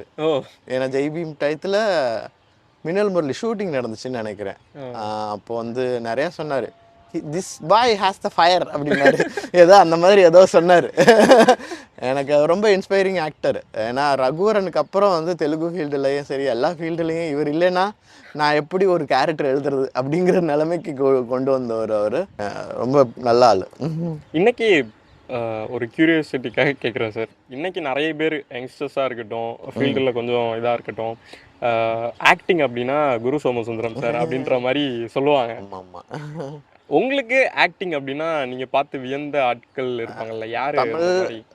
தமிழ் ஃபீல்டுலன்னா நான் பார்த்து வியந்த நட்சத்திரம் வந்து சாவித்ரி. ஓகே, சாவித்ரி அம்மா வந்து அம்மான்னு சொல்கிறதா, அக்கான்னு சொல்கிறதா, மேடம்னு சொல்கிறதா என்னன்னு தெரியல, சாவித்ரின்னே சொல்லுவேன். அவங்க வந்து பயங்கரமான ஆக்ட்ரஸுங்க. எனக்கு தெரிஞ்சு ஆக்ட்ரஸ்ன்னு சொல்லி பிரிக்கக்கூடாது, அவங்களும் ஆக்டர் தான். ரொம்ப பிடிச்ச ஆக்டர். அப்புறம் நாகேஷ் சார், 2 பேரும். நம்ம வடிவேல் வடிவேல் மாபெரும் கலைஞன் அவர். வடிவேல் சார் கூட இன்ட்ராக்ட் பண்ணியிருக்கீங்க? பண்ணினதில்லை, ஆனால் எனக்கு ரொம்ப பிடிக்கும் அவரை. 2 ரெட்டை குழந்தை. பிரைட் ஸ்டார்ட்னு சொல்லுவாங்க. Not only for me, it's for Manikandan also. It's for ஒரு மாதிரி மிடில் அண்ட் லோ பட்ஜெட் மூவிஸ்க்கான ஒரு பயங்கரமான ஸ்டார்டிங். ஏன்னா தியேட்டருக்கு மக்களை இழுக்கணுங்கிறது வந்து இப்போ இன்னும் ஒரு சேலஞ்சிங்கான விஷயம் ஆயிடுச்சு ஃபார் ஆல் கிரியேட்டர்ஸ்க்கு. டைரக்டர் ஆகட்டும், ப்ரொடியூசர் ஆகட்டும், எல்லாருக்குமே வந்து தியேட்டருக்குள்ளே இழுக்கணும் அப்படிங்கிற ஒரு சேலஞ்ச் வந்துருச்சு. ஸோ அந்த சேலஞ்சை வந்து இந்த ஃபஸ்ட் இயர் 2025 ஃபஸ்ட்டு மந்த்லேயே இது 2ம் உடச்சி எரிஞ்சு வாங்கடா அப்படின்னு இழுத்துட்டு வந்துச்சு இந்த படம். அதுவும் வந்து குடும்பஸ்தன் வந்து ரொம்ப நல்ல ஹிட்டு. வசூல் ரீதியாகவும் விமர்சன ரீதியாகவும் நல்ல ஹிட்டு. இதில் வந்து இவங்க குடும்பஸ்தன் டீமுக்கு நான் ரொம்ப நன்றி சொல்லிக்கணும். எஸ்பெஷலி மணிகண்டனுக்கு சொல்லிக்கணும். எங்கே போனாலும் வந்து மணிகண்டன் வந்து அண்ணா சோமண்ணா ஒரு படம் பண்ணியிருக்கிறாருங்க, போய் பாட்டு எழுறாருன்னு மறக்காமல் இங்கே வந்தவங்க, அதுவும் குடும்பத்தோடு பார்க்க வேண்டிய படம், இங்கே தேட்டர்லலாம் சொல்லியிருக்கிறாங்க. அது ரொம்ப ஒரு நல்ல விஷயம். ஒரு இப்போ வர்ற ஜெனரேஷன் யங்ஸ்டர்ஸ்க்கு வந்து இந்த மாதிரி ஒரு ஒற்றுமை, தனக்கு தானே ஹெல்ப் பண்ணிக்கிறது, அப்புறம் அடுத்தவங்களுக்கும் அதே ஃபீல்டில் ஹெல்ப் பண்ணுறதுங்கிற அந்த மைண்ட் செட்டு அது வந்து ரொம்ப ஆரோக்கியமான விஷயம். அது மாதிரி பண்ணால் எல்லா படங்களும் ஓடும். எல்லா படங்களும் ஓடும். தியேட்டருக்கு ஆட்கள் வருவாங்க. நல்ல படங்கள் நிறையா வரும். நல்ல படங்களை ஜனங்களும் ஆதரிப்பாங்க. அது ரொம்ப இது ஒரு அதான் டபுள் டமாக்கா அப்படிம்பாங்க. டபுள் டமாக்கா. சார் உங்கள் லைஃப்பில் பாட்டில் ராதா மூமெண்ட் இருந்திருக்குது. நான் ஒரு பாண்டிச்சேரியிலே இருந்தேன், ஒரு 4 வருஷம் இருந்தேன். ரொம்ப ரீஹேப் போகிற அளவுக்கு இல்லாட்டினாலும் அப்படியே விட்டுருந்தா போயிருப்பேன். ஏன்னா அது வந்து வெரி அடிக்டிவ் தான். நான் அது ரொம்ப மோசமானது ஆல்கஹால். உலகத்துலேயே ரொம்ப மோசமானது, மற்ற எல்லா அடிக்டிவோட ரொம்ப மோசமானது ஆல்கஹால். ஏன்னா ரிட்டர்ன் வந்து ரொம்ப கஷ்டம். ஸோ அந்த மூமெண்ட் இருந்திருக்குது எனக்கு. அதில் நீங்கள் ரொம்ப வருத்தப்பட்டிருக்கேன். நான் வருத்தப்பட்டேன்னா ரொம்ப பிரச்சனையெல்லாம் இல்லை. வீணா டைம் போச்சு, வீணா காசு போச்சு, வீணா உடம்பு ஹெல்த் போச்சுன்னா அதுக்கு அந்த இது குறைஞ்சி போயிடுது. அதுக்காக ரெக்ரெட் பண்ணிக்கிறேன் நான். ஓகே. காமன் மேன் அது வந்து எனக்கு வந்து நிறையா புதிய வேலைகளை ஒரு சினிமாங்கிற ரீதியில் ஆக்டிங்கிற அந்த டிபார்ட்மெண்ட்டுக்குள்ளே இல்லை என்ன வேலைன்னாலும் எனக்கு ரொம்ப பிடிக்கும். அப்போ தான் சங்கர் சார் சொன்னார், இது மாதிரி ஒரு கேரக்டர், பட் உங்கள் மூஞ்சியெல்லாம் தெரியாதுன்னு. ஐயோ நான் பண்ணுறேங்க, மோஷன் கேப்சரா நான் பண்ணுறேன். நீங்கள் நடிக்க முடியாது அப்போல்லாம் சொல்லியிருக்கீங்க. அல்ல, சில கேரக்டர்ஸ்க்கு வந்து நடிக்க மாட்டேன்னு சொல்ல, எனக்கு கேரக்டர் பிடிக்கல, அவ்வளோதான். அந்த மாதிரி தான். எனக்கு கொஞ்சம் பெருசாக பண்ணணும் அவர் கூட அப்படின்னு ஆசை இருக்குது. அது கூடிய சீக்கிரம் நிறைவேறும்னு நினைக்கிறேன். ஆர்கே லக்ஷ்மன் டைம்ஸ் ஆஃப் இந்தியாவில் கார்ட்டூன் எழுந்தார். அதில் காமன் மேன் இல்லுஸ்ட்ரேஷன் வந்து ரொம்ப பெரிய இது எல்லாருக்குமே தெரியும். நம்ம விகடன் தாத்தாக்கு ஒரு உருவம் இருக்குல்ல, அது மாதிரி அது. ஸோ அதுக்கு நான் வந்து லைஃப் அண்ட் வாய்ஸ் கொடுக்கணும் அப்படின்னு சொன்னோடனே, அதுவும் மோஷன் கேப்சரில் போகும்னு சொன்னோடனே எனக்கு ரொம்ப சந்தோஷம் ஆயிடுச்சு.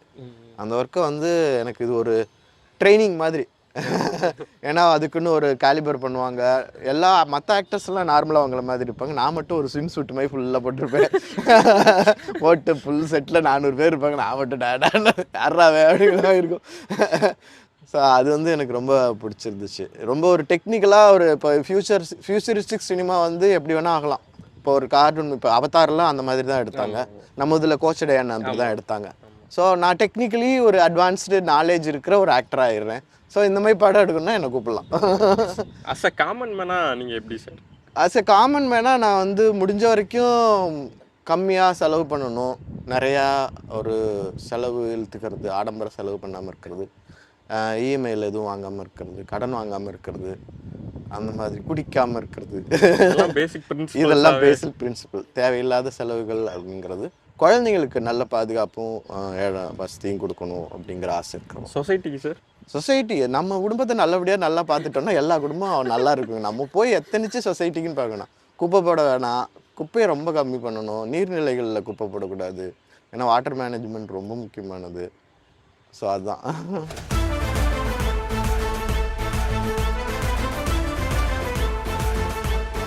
எங்களுக்கு பிடிச்ச நீங்கள் பண்ணதில் ஒரு 6 கேரக்டர்ஸ் இருக்கு சார்.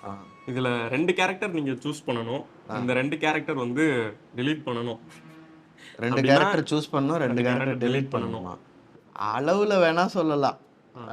டியூரேஷனில் சொன்னோம்னா ஜிகர்தண்டாவையும் ஜெய்பீமில் அந்த கேரக்டரும் டியூரேஷனில் நான் சொல்கிறேன். ஓகே. இது வந்து எல்லாருமே வந்து சார் ஏன் சார் இன்னும் நிறையா இருந்தால் ஜிகர்தண்டாவில் நல்லா இருந்திருக்கும், அதேமாதிரி ஜெய்பீம்லேயும் நீங்களே அந்த வில்லன் மாதிரியே நீங்கள் பண்ணியிருக்கலாமே அப்படின்லாம் கேட்பாங்க. அந்த ஸ்க்ரீன் டைமிங்கை பொறுத்த வரைக்கும் கம்மியாக இருக்கிறது அவ்வளோதான். ஆனால் எஃபெக்ட் பஞ்செல்லாம் செம பஞ்சு. 2வது ரவுண்ட்லேயே டம்முன்னு ஒரு குத்து மாதிரி இருக்கும். அந்த பஞ்ச் வந்து ஸ்ட்ராங் பஞ்சு, ஆனால் டியூரேஷன் ரொம்ப. அது வேணால் கொஞ்சம் டெலிட் நீங்கள் கேட்டதுக்காக. மற்றபடி சூஸ் பண்ணணுன்னா நான் ஜோக்கரை சூஸ் பண்ணுவேன். 2ல் 1 ஜோக்கரு, இன்னொன்று மின்னல் முரளி சூஸ் பண்ணுவேன். Okay sir. இப்போ பாட்டில் ராதா இப்போ ஓடிட்டு இருக்குது. அது கண்டிப்பாக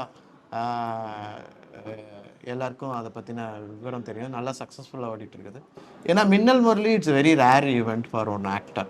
ஒரு சூப்பர் ஹீரோ படத்தில் ஒரு சூப்பர் வில்லனாக நடிக்கிறது அப்படிங்கிறது வந்து ரொம்ப ரேர் ஈவெண்ட்டு. அது வந்து ஒரு நல்லா எடுத்தாங்க, நல்ல கதை. எனக்கும் நல்ல ஒரு ஃப்ரீடம் இருந்துச்சு பேசில்கிட்ட. எந்த அளவுக்கு ஃப்ரீடம்னா, எடுத்த சீனு முடிச்சாச்சு, அதுக்கப்புறம் 2 நாளைக்கு அப்புறம் நான் கேட்குறேன் எனக்கு அதை கொஞ்சம் வேற ஒரு எமோஷன் காமிக்கணும் போல தோணுது, அது ரீஷூட் பண்ண முடியுமான்னு கேட்டேன். ஒரே ஒரு ஷாட்டு தான் பண்ணாங்க. எனக்கு டைம் கொடுத்தாங்க, ஒரு 1 hour கொடுத்தாங்க சாயந்தரம். அவர் சமீர் டைகர்ஸ் கேமராமேன் சொல்கிறார், சல்மான் கான் சாயந்தரம் வந்து நடிச்சுட்டு டக்குன்னு ஓடிடுவார் அப்படிங்கிற மாதிரி பேசினார். ஸோ அந்த மாதிரியெல்லாம் பண்ணாங்க, அது எனக்கு ரொம்ப சந்தோஷம். Joker is the first hero. நான் ஃபஸ்ட்டு ஒரு படத்துக்கு லீடு எடுக்கிறேன். நான் லீட் கேரக்டர் பண்ணுறது ரொம்ப ரொம்ப கஷ்டம். ஏன்னா நீங்கள் தான் ஒரு மெயின் கதை சொல்கிற ஆள், ஸ்டோரியை நீங்கள் தான் தூக்கிட்டு போகணும், நகர்த்தி தூக்கிட்டு போகணும். ஸோ அது வந்து எனக்கு வருதா வரலையா அப்படிங்கிறது ஒன்று. ரெண்டாவது, இப்படி ஒரு கேரக்டர் நமக்கு வந்திருக்குதே அப்படின்ற ரெண்டையும் ஃபுல்ஃபில் பண்ணது வந்து ஜோக்கர். எஸ்பெஷலி எனக்கு அந்த லவ் போர்ஷன்ஸ் ரொம்ப பிடிக்கும். அந்த லவ் போர்ஷனை ராஜமுருகன் எழுதலைன்னா நான் பண்ணியிருக்கவே மாட்டேன் அந்த படம். ஏன்னா அதுதானே காரணம், ஒரு விஷயத்துக்கான காரணம் அதுதான். வெறும் போராட்டமாயே இருந்துச்சுன்னா நான் பண்ணியிருப்பேனான்னு தெரியல. பட் அந்த லவ் போர்ஷன் வந்து எனக்கு ரொம்ப பிடிச்சிருந்துச்சு. அதே மாதிரி தான் இதுலேயும் மின்னல் முரளியும் அந்த லவ் போர்ஷன் வந்து நிறைய இதில் சொல்லியிருக்காங்க. ஈவன் ஃபாரின் ரிவ்யூவர்ஸ் கூட 2 பேர் சேர்ந்து ஈவன் டிசி மார்வல் தவற விட்டதை வந்து இந்த படத்தில் பண்ணியிருக்கிறாங்க. வில்லனுக்குன்னு ஒரு பேக்ட்ராப்பு, லவ் ஸ்டோரி, ரொம்ப ஹியூமனிட்டியோட அந்த கேரக்டரை அந்த ஆக்டர் பண்ணியிருக்கிறாருன்னு என்னை பற்றி சொல்லியிருக்கிறாங்க. ரொம்ப சந்தோஷம். சார் மற்ற கேரக்டர் பற்றியும் கொஞ்சம் பேசிடலாம். ஆரண்யகாண்டம் நான் தான் ஃபஸ்ட்டு படம். அது வந்து ரொம்ப நான் வந்து முடியெல்லாம் வளர்த்து வெயிட் குறைக்க வேண்டியிருந்துச்சு. ஓகே. ஸோ நான் ஒரு 6-7 கிலோ வெயிட் குறைச்சிட்டு முடியெல்லாம் வளர்த்துட்டு குமாராஜா ஆஃபீஸில், கேபிட்டல் ஃபிலிம்ஸ் சரணுடைய ஆஃபீஸில் போய் பார்க்குறேன். பார்த்து இப்படி இப்போ பார்த்துட்டு பாதி படம் முடிஞ்சிச்சு அப்படின்னாவில் ஒரே வார்த்தை, பாதி படம் முடிஞ்சிருச்சு அப்படின்னாவில். ஸோ அந்த அளவுக்கு நானே ஒரு இது பண்ணேன். அப்புறம் அவர் கொஞ்சம் சின்ன திருத்தங்கள்லாம் செஞ்சு இந்த லுக்கு கொண்டு வந்தார். நல்ல லுக்கு, அந்த பட்டை, அந்த டைலாக்லேயே சொல்லுவேன், நானா சந்திர கலர் ஜிப்பா, சட்டையெல்லாம் ரத்தம், துண்டு, வேட்டி, சந்திர ஜிப்பா, சட்டையெல்லாம் ரத்தம், துண்டு, அந்த மாதிரி. அது அது ஒன்று தான் காஸ்டியூம் மொத்தத்துக்குமே. பையன்கிட்ட ஒரு டைலாக் பேசுவீங்களா சார், அந்த வேட்டி? ஆமாம், அந்த டைலாக் அது மாதிரி அந்த நாங்கள் அதை வந்து சில சமயம் இந்த குமாரராஜாட்ட கூட பேசுவோம். சும்மா என்பது ரொம்ப ஆக்டரை பற்றி பேசினா, நடிகனை கண்டா இலக்காரம், இந்த டைரக்டருங்களே எப்படித்தான் அப்படின்னு, ஏழையை கண்டா இலக்காரம், இந்த உலகமே எப்படித்தான். இப்போ ஒரு அம்பாசிடர் காரில் ஒரு பெரிய மனுஷன் வந்து இறங்குறான், போகல, அவன் வேட்டி அவுந்து விடுது. பார்க்குறவங்க என்ன சொல்லுவாங்க, ஐயோ பெரிய மனுஷன் வேட்டி அவுந்துச்சு அப்படிமா. அதே என்ன போல ஆளுக்கு வேட்டி அவுந்து விடுதுன்னு வைங்க, வேட்டி கட்ட தெரியுதா குடியார நாய்க்கு அப்படின்னு சொல்லுவோம். ஆனால் ரொம்ப முக்கியம்டா கொடுக்காப்படி. ஏன்னா இந்த டைலாக்ஸ் வந்து ரொம்ப இம்பார்ட்டண்ட்டுங்க. சினிமாவுக்கு வந்து ஒரு ஆக்டருக்கு, ஒரு படம் பார்க்குற ரசிகர்களுக்கு டைலாக்ஸ் ரொம்ப இம்பார்ட்டன்ட். அப்புறம் அதனுடைய ஃப்ளோ ரொம்ப இம்பார்ட்டன்ட். ஒரு ஃப்ளோ ஒன்று இருக்குது டைலாக்ஸுக்குன்னு. அது வந்து ரொம்ப கஷ்டம், அவ்வளோ ஈஸியாக வந்து நம்ம பிடிக்க முடியாது. நீங்கள் நிறைய பார்த்தீங்கன்னா பழைய இதில் வசனகர்த்தான்னு தனியாக இருப்பாங்க, அதில் ஆரூர் தாஸ்ன்னு ஒருத்தர் இருப்பார், நிறைய படங்களுக்கு டைலாக் எழுதியிருப்பார். ஸோ டைலாக்ஸ் வந்து ரொம்ப ரொம்ப இம்பார்ட்டண்ட்டு. நீங்கள் இது வரைக்கும் நடித்த படங்கள் உங்களோட ஃபேவரட் டைலாக்னா எதை? நிறைய இந்த பெரிய மனுஷனை பற்றி பேசுகிற ஃபேவரட் டைலாக்கு, ஒரு கண்ணு காந்தி, இன்னொரு கண்ணு பகத்சிங், ஒரு கண்ணை மூடி இன்னொரு கண்ணை திறந்தனா இந்த உலகம் தாங்காது. அது இந்த 28 வருஷ காதல் அப்படி அந்த மலையாள சினிமா, அந்த மின்னல் முரளியில் வர்றது, அதுலேயே வந்து நிறைய டைலாக்ஸ் இருக்குது. இப்போ என்னை பிடிச்சி இடானுள்ள வலிப்புள்ள ஒரு ஜெயிலும் இல்லை அப்படிங்கிறது. என்னை பிடிச்சி உள்ள போடுற அளவுக்கு ஸ்ட்ராங்கா இருக்கிற ஜெயில் இந்த உலகத்திலே இல்லை அப்படிமா. அந்த மாதிரி டைலாக்ஸு. இதுல கூட பாட்டில் சொரக்கா பாளைய ராதாடா நான் அது. அப்புறம் வந்து குடிச்சு குடும்பமே நாசமா போகுது, அந்த கவலையில தான் குடிக்கிறேன் அப்படின்னு சொல்றது. ஸோ இதெல்லாம் வந்து ரிப்பீட்டட், ஆடியன்ஸ்க்கு வந்து அது மறக்கவே மறக்காது. அப்புறம் எனக்கு ரொம்ப மறக்காது ஆரண்யகாண்டத்தில் ஒரு உண்மையை ஒத்துக்கணும்டா கொடுக்காப்புலி, உங்க அப்பனோட உங்க அப்பன் புத்திசாலி அப்படிமா. அப்படி பாப்பா, யாரை பத்தி சொல்றா அப்படி ஃபர்ஸ்ட் குழம்பிடுவோம். எந்தப்பா அடப்பா உன்னை பத்தியே நீ சொல்லிக்கிறியா அப்படிங்கிற. எங்க அப்பனோட உங்க அப்பன் புத்திசாலி அதெல்லாம். ஜிகர்தண்டா முத்து கேரக்டர் வந்து கார்த்திக் சுப்புராஜ் கூப்பிட்டு பர்டிகுலராக சொன்னது. ஏன்னா information is very important for the actor from the director. ஏன்னா நீங்கள் ஷூட்டிங் ஸ்பாட்டில் என்ன கொடுக்குறாங்களோ அதை வச்சு தான் நீங்கள் உங்களுடைய கேரக்டர்னுடைய டிசைனை தீர்மானிக்க முடியும். ஃபைனல் அவுட்புட் அங்கே தான் நடக்கும். அப்போ வந்து அவர் சொன்னது வந்து, நீங்கள் இந்த கேரக்டர் வந்து இது மாதிரி நம்ம இது வரைக்கும் வந்த சினிமாவில் இந்த மாதிரி ஒரு ஸ்பெஷல் கேரக்டர் வருதுன்னா அதை வந்து ரொம்ப கேலி பண்ணிவிடுவாங்க இந்த கேரக்டரை. அந்த மாதிரி கேலி எல்லாம் பண்ணக்கூடாது. நீங்கள் ரொம்ப ஸ்ட்ரிக்ட் ஆஃபீஸர், மிலிட்ரி மேன் மாதிரி. நீங்கள் அதில் வந்து நீங்கள் இவனுக்காக அட்ஜஸ்ட் பண்ணுறதுலாம் கிடையாது. இந்த சேது அசால்ட் சேது வந்து பயங்கர ரவுடி அப்படின்னு அதெல்லாம் கற்றி கவலை கிடையாது. என்னதான் இருந்தாலும் நீ ஸ்டூடெண்ட் அந்த மாதிரி தான் கன்சிடர் பண்ணணும்னாப்புல. நான் அப்படி தான் போனேன். எனக்கு வந்து இதில் எப்படின்னா, ஷார்ட்டில் வந்து சேதுக்கு பின்னாடி எல்லாம் போய் அந்த ரவுடிஸ்லாம் இருப்பாங்க. ஏன்னா அந்த ரவுடிஸ்க்கெல்லாம் ட்ரைனிங் நான் தான் கொடுத்தேன். பர்சனலாக ஒர்க் ஷாப் கொடுத்தேன். ஷார்ட் கட் பண்ணோன்னே எல்லாம் என் பின்னாடி வந்துடுவாங்க. நான் ஒரு ரவுடி வருவேன். என்ன பாபி கட்டிங்கில் நீங்கள் வந்துடுறாங்க, கட் ஆன் பண்ண அங்கே போகிறாங்க அப்படிங்கிற மாதிரி இருக்கும். அண்ணா அண்ணா அண்ணே அண்ணன்ட்டு வந்துடுவாங்க. அவங்க எல்லாரும் நிறைய கதை சொல்லியிருக்கிறாங்க. அந்த கேரக்டர் ரொம்ப ஆசைப்பா. சினிமா வெறியர்கள் ரொம்ப ஜாஸ்தி மதுரையில். எனக்கு எது ஒரு ஃப்ரேம்லையாவது வரணும்னு ஆசைப்பட்டிருக்கேன் அப்படின்னு நிறைய நடிகர்கள் அதில் இருந்தவங்க பேசிகிட்டு இருந்தாங்க. எனக்கு ரொம்ப பிடிச்ச கேரக்டர். அந்த கேரக்டர்ல ஏதாவது சுவாரஸ்யமா நிறைய சம்பவங்கள். அதாவது இப்போ வந்து இந்த கேரக்டர் இப்படி பண்ணக்கூடாதுன்னு சொல்லிட்டாங்க. ஆனால் எப்படி பண்ணணுங்கிறது வந்து சொல்லியிருக்காங்க. பட் ரொம்ப விவரமா இல்லை. எனக்கு இது வேணான்னு மட்டும்தான் சொன்னாப்புல. ஸோ அதனால நான் வந்து சுவாரஸ்யத்தை உண்டு பண்ணணுங்கிறதுக்காக நான் பண்ணது எத்தனைச்சு எதுவும் பண்ணல. கோ ஆக்டர்ஸ் கூட நல்லா எல்லாம் ரெடி பண்ணிட்டேன். எல்லாரும் என் கூட நடிக்கணும்னா சந்தோஷமாயிருவாங்க. நிறையா இம்ப்ரோவைஸ் பண்ணேன். ஒரு ப்ரீடில் பார்த்தீங்கன்னா நான் பேசிகிட்டே போகிறேன். ஒவ்வொரு எமோஷனாக பண்ணு, இப்படி பண்ணு அப்படி பண்ணுன்னு எல்லாம் போயிட்டே இருக்கிறேன். ஒரு ப்ரீடில் எனக்கு முடியல. பாபி கார்த்தி எப்போ கட்டு சொல்லுவான், நம்ம இப்படியே போயிட்டே இருக்கோம்னா அவங்க அப்புறமா அப்போதான் சிரிச்சுட்டு கட்டு அப்படின்னாங்க. ஏன்னா கட்டே சொல்லலை. நான் பாட்டு வா உடனே லவ் பண்ண ஏய் காமமாக பார்க்காதடா காதலாக பாரு அப்படின்னு நான் பாட்டுக்கு போயிட்டே இருப்பேன். அது வந்து நிறையா அது ரொம்ப சுவாரஸ்யமான விஷயம். ஷூட்டிங் ஸ்பாட் ரொம்ப சுவாரஸ்யமாக இருந்துச்சு. Kill and laugh is voice exercise. நான் நிறைய இன்டர்வியூவில் சொல்லியிருக்கேன். அது ஒரு வாய்ஸ் எக்ஸசைஸ். அது ரொம்ப சீரியஸான ஒன்று. ஆனால் அதை பண்ணும்போது இப்போ புதுசாக ஆக்டர் வந்தால் ராகிங் பண்ணுவாங்கள்ல, அது மாதிரி கூத்துப்பேட்டில் சீனியர் ஆக்டர்ஸ் இல்லை முன்னாடி வந்தவங்க வந்து புதுசாக வந்த ஆக்டருக்கு இல்லை லவ் பண்ண சொல்லுவாங்க. அவன் பண்ணுறதை பார்த்துட்டு சிரிப்பாங்க. அப்போ என்னடா இப்படி பண்ணுறான் அப்படின்னு. ஸோ அதுலேருந்து அது எல்லாருக்குமே ஒர்க் அவுட் ஆயிடுச்சு. அது ஆக்சுவலாக வந்து தியேட்டர் கூட கொஞ்சம் தொடர்பில் இருந்திருக்கிறார். ஏன்னா நம்ம ஜெயக்குமார் அண்ணாலாம் தெரியும் அவருக்கு. நம்ம அந்த பீட்சால பட்லராக பண்ணியிருந்தாங்கள, அதில் வந்து அவரும் சில இன்ஃபர்மேஷன்ஸ் கொடுத்துருக்குறாரு. ஸோ அதை வச்சு அவர் டெவலப் பண்ணி எழுதினது தான் இது. நான் கேட்டேன், காசு இது எப்படி உங்களுக்கு தெரியும்? இல்லை ஜெயக்குமார் என்ன சொன்னார். அந்த படம் முடிச்சதுக்கு அப்புறமா அவங்கள பயங்கரமா ரெகக்னைஸ் பண்ண ஆரம்பிச்சாங்க. நீங்க வேற என்னை கூப்பிட்டு எல்லாத்துக்கும் ட்ரைனிங் கொடுக்க சொல்லிட்டாங்க. நான் வந்து இங்கே என்ன நான் நடிக்கிறதுக்காக வந்தேன். எல்லாம் கூப்பிடுவாங்க ஒரு பெரிய கம்பெனியில் பவுடர்லாம் போட்டு போயிடுவேன். நான் போனோடனே அந்த இவர் ஹீரோ இவர் ஹீரோயின் இவங்கெல்லாம் துணையை நடிக்கிறாங்க. நீங்கள் இவங்களுக்கெல்லாம் ட்ரைனிங் கொடுக்கணும். ஏன் அப்படின்னு. இல்லை நீங்கள் ஜிகர்தண்டாவில் நல்லா ட்ரைனிங் கொடுக்குறீங்க, அடுத்த படத்தில் நான் டாக்டராக நடிப்பேன், நீங்கள் எல்லாம் ஊசி போட்டுக்கிறீங்களா என்கிட்ட அப்படின்னு நான் ஏன்னா நான் டீச்சிங் எனக்கு தெரியும், எப்படி சொல்லித்தரணும்னு தெரியும். பட் ஆனால் நான் கற்றுக்கிட்டது பேசிக் வந்து எப்படி நடிக்கிறதுக்கு தான் கற்றுக்கிட்டேன். டீச்சிங் வந்து நான் நிறைய ஒர்க் ஷாப்ஸ் பண்ணதுனால எனக்கு அதுக்கான அனுபவம் இருக்குது. மற்றபடி நான் ஆக்டர் தான். எங்கேயாவது பயங்கரமாக கோவப்பட்டிருக்கீங்களா sir?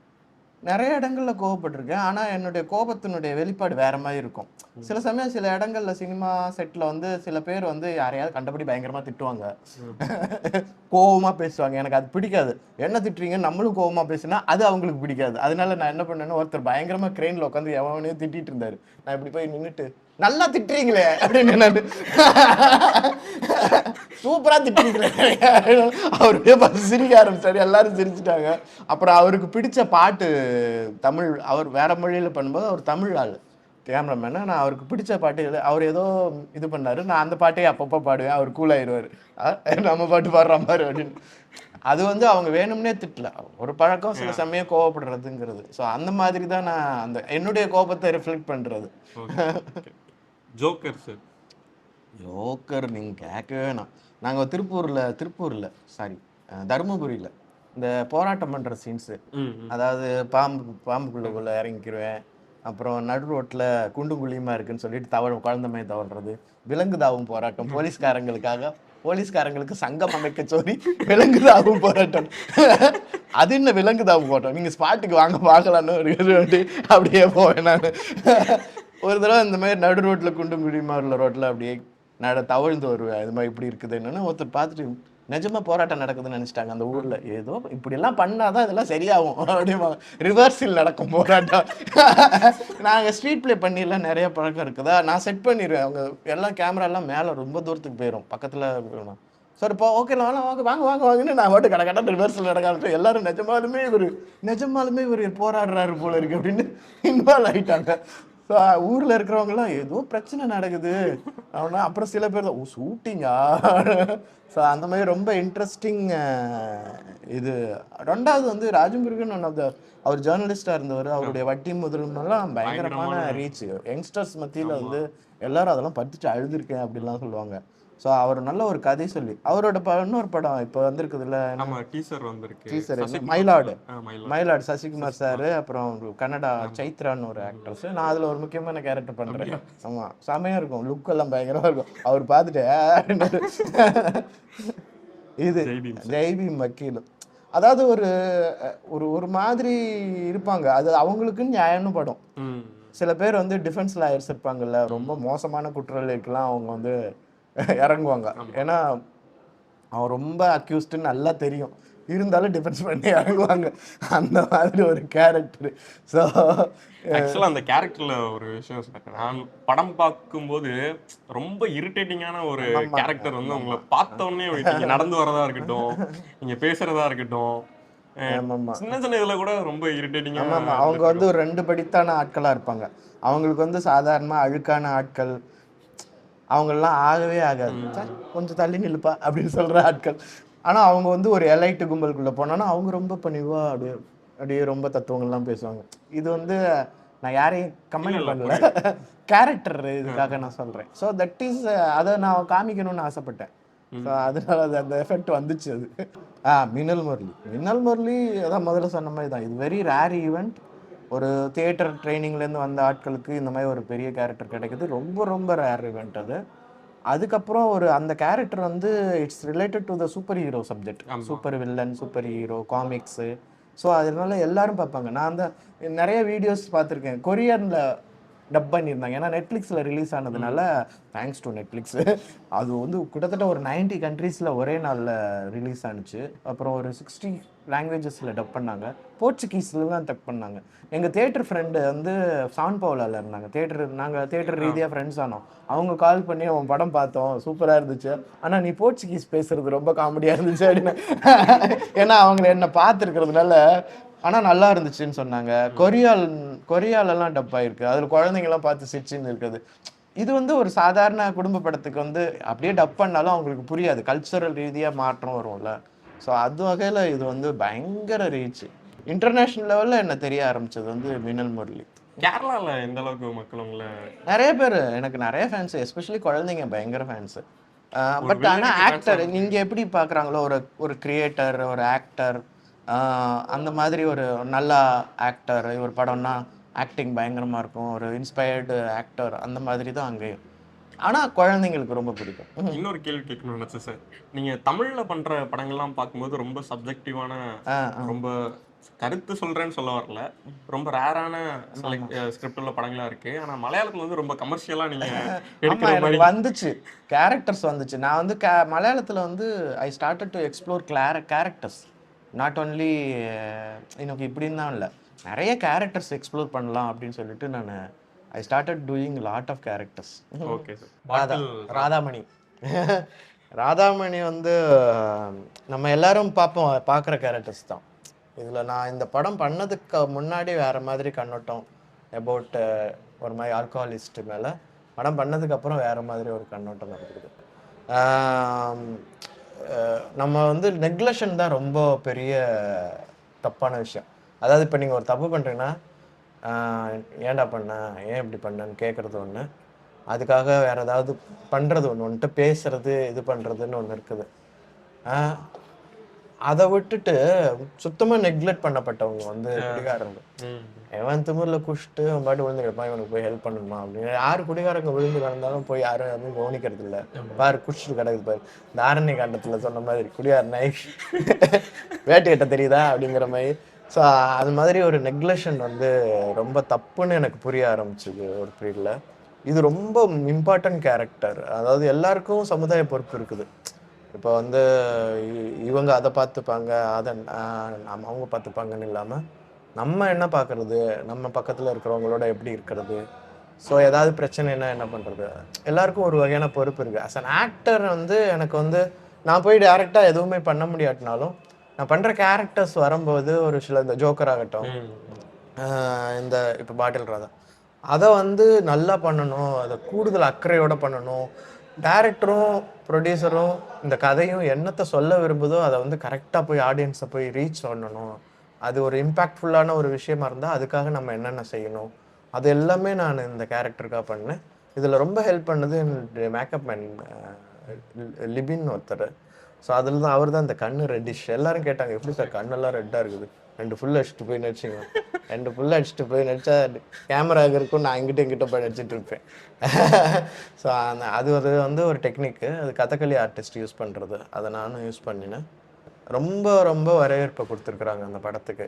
Not only family audience, youngsters கூட இந்த படத்தை வந்து எல்லாருமே பார்த்துட்டு, படமும் ஜனரஞ்சகமான படம். ஒரு பிரீச்சியாக இல்லாமல், பிரீச்சியாக இருக்குமோன்னு பயந்துடாமல் ரொம்ப ஜனரஞ்சகமான படம் இந்த படம். எனக்கு இந்த கேரக்டர் பண்ணது வந்து ரொம்ப ரொம்ப அதுவும் நீலம் ப்ரொடக்ஷனோடையும் பலூன் பிக்சர்ஸோடையும் இந்த படம் பண்ணுறது வந்து எனக்கு ரொம்ப ரொம்ப சந்தோஷம். Super sir. அடுத்து நீங்கள் ஒர்க் பண்ண directors. One word about this directors, one word தான் சொல்லுவேன். தியாகராஜன் குமார் ராஜா எ ஜாலி பர்ஃபெக்ஷனிஸ்ட் அப்படின்னு சொல்லலாம். அதாவது ரொம்ப ஜாலியாக பர்ஃபெக்ஷன் பண்ணுறவர். கார்த்திக் சுப்புராஜ் வந்து change maker from Madurai. Change maker. Raju Sundaram வந்து ராஜமுருகன் அவர் வந்து எப்படி சொல்கிறது, அவர் ஒன்று சொல்லியிருக்காரு, சிறந்த உள்ளூர் சினிமா தான் உலக சினிமா. இதைத்தான் நானும் ஒன் வேர்டாக சொல்ல விரும்புகிறேன். ஒரு நல்ல உள்ளூர் சினிமா உலக சினிமா. ஞானவேல் அவரும் அம்மா ஜெய் பீம், வேட்டையன் 2 படம் பண்ணியிருக்காரு. இவங்க ஞானவேலும் ராஜமுருகனும் ஒரே இதுலேருந்து, ஆனந்த விகடன் ஜேர்னலிஸ்ட் டிபார்ட்மெண்ட்லேருந்து வந்தவங்க. ரொம்ப நல்ல டைரக்டர் ஞானவேல். ஒரு மாதிரி ஒரு சோஷியல் மெசேஜோட படம் எடுக்கக்கூடியது. பேசில் ஜோசப் வந்து ஆக்டர் கம் டைரக்டர். பேசிலை பற்றி எப்படி சொல்கிறது, நிறைய சொல்லலாம். நீங்கள் அவர் கூட பேசிகிட்டு இருந்தீங்கன்னா சிரிச்சுனே இருப்பீங்க. நான் ஒரு மாதிரி டிப்ரெஸ்டாக இருந்தேன், இடையில கொச்சி போயிருந்தேன், வேற ஒரு படம் பண்ணேன். அவங்க ஒரு படம் பண்ணிட்டு இருந்தாங்க டொவியோடைய ப்ரொடக்ஷனில். அது படத்தில் நானும் நடிக்க போகிறேன். மரண மாசுன்னு ஒரு படம் ஷூட்டிங் போயிட்டு இருக்குது. அனௌன்ஸ்மெண்ட் ஆமாம், அதை பற்றி இன்ஸ்டாகிராமில் வந்துருச்சு. நான் பாட்டு புதுசாக சொல்கிறேன்னு. ஸோ பேசில் வந்து முக்கியமான ரோல். நான் ஒரு கேமியோ பண்ணுறேன். கூப்பிட்டாங்க, ரொம்ப நாள் முன்னாடியே கூப்பிட்டாங்க. நான் அப்போ போய் பார்த்தா மிட் நைட்டு சிரிச்சுன்னே இருக்கிறோம் நாங்கள் பாட்டுக்கு. ரொம்ப ரொம்ப ப்ராக்டிக்கலான ஆள், ரொம்ப ஈஸி, ரொம்ப மனுஷனுக்கு எந்த யோசனையுமே ஓடாதா, மூளைன்னு ஒன்று இருக்குதா. அதாவது மூளைங்கிறது வந்து ஒன்லி ஃபார் செயல்பாடுக்காக மட்டும்தான், மற்றபடி வேஸ்ட்டை கண்டுபிடி திங்க் பண்ணுறது அது இதெல்லாம் அந்த பக்கமே ஒன்று அந்த ஒர்க்காக ஆகாது போல இருக்குது. அந்த மாதிரி ஒரு மாதிரி ஒரு நல்ல ஒரு சினிமா மேக்கர். நல்லா, அதுவும் எல்லாரும் பார்த்துட்டு இவரா மின்னல் முரளி எடுத்தாரு ஏன்னு ஒத்து பார்ப்பாங்க, என்ன சொல்கிறீங்க நீங்கள் அப்படின்பாங்க. அந்த மாதிரி உருவ அமைப்பு இருக்கிறவங்க, பட் நல்ல ஆக்டரும் கூட. இப்போ எனக்கு பெரிய ஃபேன் சார். நான் நிறைய பேசிட்டேன், இல்லை ஒன் வேர்டில் சொல்லணும்னா இல்லை, அடுத்து வந்து ஒவ்வொருத்தர் கூடயும் கடுகு சிரித்தாலும் காரம் குறையாதுன்னு சொல்லுவாங்க, அந்த மாதிரி ஆளு. Okay sir. இப்போ என்னன்னா ஒவ்வொருத்தர் கூடயும் நீங்கள் ட்ராவல் பண்ண ஒரு விஷயம் சொன்னால் நல்லாயிருக்கும் சார். குமார் ராஜா வந்து எனக்கு ஃபஸ்ட்டு ட்ராவலிங் எக்ஸ்பீரியன்ஸ், சினிமா ட்ராவல்குள்ளே சினிமா வண்டியில் ஏற்றி விட்டார். ஃபஸ்ட்டு ஏற்றி விட்டவர் வந்து குமார் ராஜா. அவர்கிட்டருந்து நான் நிறையா கற்றுக்கிட்டது சினிமா பற்றின விஷயங்கள், ஃப்ரேமுக்கு எப்படி நடிக்கிறது, அவுட் ஆஃப் ஃப்ரேம் ஃபோவர்லாம், அதாவது லுக்கு எப்படிலாம் வச்சுக்கிறது. இப்போ நான் வந்து இங்கே திரும்பி பேசிகிட்டு இருக்கிறேன், இப்போ கேமரா வந்து இங்கே இருக்கும்போது நான் இப்படி திரும்பி பேசுகிறேன், கேமரா இங்கே வந்துச்சுன்னா நான் இப்படி திரும்பினேன்னா எங்கேயோ பார்க்குற மாதிரி ஆகிடும், நான் இப்போ இங்கே தான் பார்க்கணும், ஆனால் நீங்கள் இங்கே இருக்கிறான்னு நினச்சிக்கணும், நான் இங்கே தான் பார்க்கணும். ஸோ அந்த மாதிரி நிறைய டெக்னிக்கல் விஷயங்கள் வந்து எனக்கு நிறையா தெரிய ஆரம்பிச்சுது. ஏன்னா நாங்கள் போய் பேசும்போது இப்படிலாம் சொல்லி கொடுப்பாரு. ரொம்ப அதாவது ஜம்ப் இன் த பூலுங்கிற மாதிரி ஆள். அதாவது நீச்சல் கற்றுக்கணுன்னா நான் இங்கே தரையில் நல்லா கற்றுட்டு அதுக்கப்புறம் தண்ணியில் குதிக்கிறேன் அப்படின்னா எவ்வளோ அந்த மாதிரி இருக்குல்ல, அந்த மாதிரி ஆள் கிடையாது. நீச்சல் கற்றுக்கணுமா தண்ணிக்குள்ளே குதி, அப்போ தான் கற்றுக்க முடியும். யாரோ கேட்டாங்க, இப்போ டேரக்டர் ஆனால் என்ன பண்ணணும், மதுரைக்கு போகணுன்னா என்ன பண்ணுவீங்க, பஸ் ஏறுவீங்கள்ல, அவ்வளோதான் டைரக்ட் பண்ணுங்க அப்படின்னு. ரொம்பலாம் யோசிக்காதீங்கண்ணா. அந்த மாதிரி ஒரு சிம்பிள் வேர்ட்ஸில் ரொம்ப இது இன்ஸ்பயர் பண்ணக்கூடிய ஒரு ஆட்கள். One of the inspiring film director for south இந்தியான்னு சொல்லுவான். ஸோ அவர் தான் ரொம்ப வேறு மாதிரியான ஒரு பிரேக் த்ரூ, அதாவது பாத் பிரேக்கிங் மூவி ஆரண்யகாண்டம். அது ஒரு மல்டி ஸ்டார், அதாவது மல்டி கேரக்டர்ஸை வச்சு ஒரு படம் ஓடுறது. அப்புறம் நிறைய படங்கள் வர ஆரம்பிச்சு, சூதுகவும்லாம் அப்படியே வர ஆரம்பிச்சது. ஸோ ரொம்ப பாத் பிரேக்கிங் மூவி மேக்கர். உங்களுக்கு ஏதாவது அட்வைஸ்னு ஏதாவது சொல்லியிருக்காரா? அட்வைஸ் பண்ணுறதே பிடிக்காது. அட்வைஸ் யார் பண்ணாலும் பிடிக்காது, இவருக்கும் பிடிக்காது. யாராவது அட்வைஸ் பண்ணீங்க அவ்வளோதான், முடிஞ்சிச்சு, நீங்கள் காலி.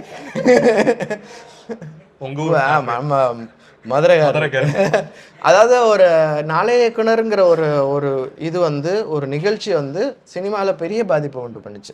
அதாவது குருகுல ட்ரைனிங்கில் இருந்தவங்க, அதாவது ஒரு டேரக்டர்கிட்ட 4 வருஷம் 5 வருஷம் அசிஸ்டண்ட்டாக இருந்து வேறு டேரக்டர்கிட்ட இருந்து அதுலேருந்து படம் பண்ணவங்க தான் ஒரு ஃபேமிலி அந்த மாதிரி தான் இருந்துச்சு. இப்போ பாலு மகேந்திராகிட்டேருந்து பாலா, வெற்றிமாறன், ராம், நம்ம செடியன், இது மாதிரி நிறைய பேர் வந்த மாதிரி. இப்போ பாக்யராஜ்கிட்டேருந்து கொஞ்சம் பேர் வந்த மாதிரி. இது மாதிரி நிறைய பேர் அந்த ஒரு குருகுலா டெக்னிக் இது சிஸ்டம் இருந்ததுல, இது ஒரு புது சிஸ்டம் ஒன்று உள்ள வர ஆரம்பிச்சு. ஷார்ட் ஃபிலிம் மேக்கர்ஸ் ஃபிலிம் பண்ணலாம் அப்படின்னு சொல்லிட்டு ஒரு பெரிய ஒரு காம்படிஷன் ஃபார் ஓல்டு ட்ரெடிஷன், அதாவது வேற கரண்ட் ட்ரெடிஷன்லேருந்து புது ட்ரெடிஷன் உண்டு பண்ணதுல அதில் successful. One of the big successful stone பெஞ்சுன்னு ஒரு ப்ரொடக்ஷன் ஹவுஸு படம் பண்ணுறாங்க, பெரிய பெரிய ஆக்டர்ஸோட படம் பண்ணுறாங்க, பயங்கரமான டெக்னிக்கல் விஷயங்கள் பேசுகிறாங்க, நல்ல கதையம்சம் உள்ள கடை பண்ணுறது. அது ஒரு பெரிய விஷயந்தான். அது ராஜமுருகன் சார், கார்த்திக் சுப்ராஜ் அவர் தான் சொல்லுறேன் சார். எப்படி சார் ஷார்ட்ல இருப்பாரு, நார்மலாக சிரிச்சுனே இருப்பாங்க, ஒன்றும் சீரியஸ்லாம் இருக்காது. அவர் யாராவது சீரியஸாக பேசுகிறாங்க, ஏதாவது திட்டுறாங்கன்னா அவர் ரொம்ப வருஷமாக ஃப்ரெண்டாக இருக்கான்னு அர்த்தம், அவங்க கூடவே இருக்கிறான்னு அர்த்தம். டேய் அப்படின்பாரு. மற்ற யாரையும் புதுசாக யாரையும் எதுவும் சொல்ல மாட்டார். ஏன் சார் அப்புறமா அவர் கூட படம் கூப்பிட்டா தான் போவேன் நான். இடையில கூப்பிட்டாங்க, எனக்கு கொஞ்சம் செட் ஆகலை, அதனால நான் ஒரு படம் அதுலலாம் நீங்கள் ஓப்பனாகவே இருப்பீங்க. அதுலலாம் க்ளீனாக இருப்பேன். அது ஒன்றும் பிரச்சனை இல்லை, கண்டிப்பாக படம் பண்ணுவேன். Okay sir. ராஜமுருகன் ஜேர்னலிசம் டிபார்ட்மெண்ட்லேருந்து ஃபஸ்ட்டு உள்ளே குக்குன்னு ஒரு படம் எடுத்து அப்படின்னு சொல்லிட்டு இவர் ஒரு பாதை வகுக்க ஆரம்பிச்சார். எப்படி நாளைய இயக்குனர் கார்த்திக் சுப்ராஜுக்கு ஒரு வழி விட்டது, நலன் குமாரசாமிக்கு ஒரு வழி விட்டது, அது மாதிரி இவர் ஒரு பாதை வள வச்சோன்னே ஜேர்னலிஸ்ட் படம் எடுக்க ஆரம்பிச்சாங்க. ஏன்னா உலகத்தை நிறைய வேற ஒரு கண்ணோட்டத்தில் பார்க்குறவங்க, அப்போ அங்கே இருக்கிற பிரச்சனைகளை அவங்க ரிலேட் பண்ணிக்குவாங்க. ஸோ அப்போ அவங்களுடைய கதைகளில் கதைக்களம் ஒரு பிரச்சனையும், அது ஒரு அரசாங்கத்தோடையோ இல்லை ஏதோ, அதாவது ஒரு பொது வெளியில் ஒரு பிரச்சனையை பேசுகிறவங்க. அந்த மாதிரி தான் இவர், ஞானவேல் அவங்கெல்லாம். அது ஞானவேல் சார், இவங்க எடுக்கக்கூடிய சப்ஜெக்ட் எல்லாமே சீரியஸாக இருக்கு. ஆமாம். ஆட்கள் பர்சனலாக எப்படி சார்? அப்படியெல்லாம் கிடையாது. இங்கே சீரியஸான ஆட்கள் சீரியஸாக தான் இருப்பாங்க, சில பேர் சீரியஸாக இருக்க மாட்டாங்க, ரெண்டும் இருக்கும். அப்படியெல்லாம் இந்த ஃப்ரேம் பார்த்துருக்கீங்களா சார்? மார்ட்டின் ஸ்கார்செஸே ஒரு ஃப்ரேம் சார், சட்டம் இல்லை வேற அப்படின்னு சொல்லிட்டு அதில் உங்களோட ஃபோட்டோ வச்சிருக்கோம் சார். ஏன் இந்த வம்பு? மார்ட்டின் ஸ்கார்செஸே எனக்கு ரொம்ப பிடிச்ச ஆள்.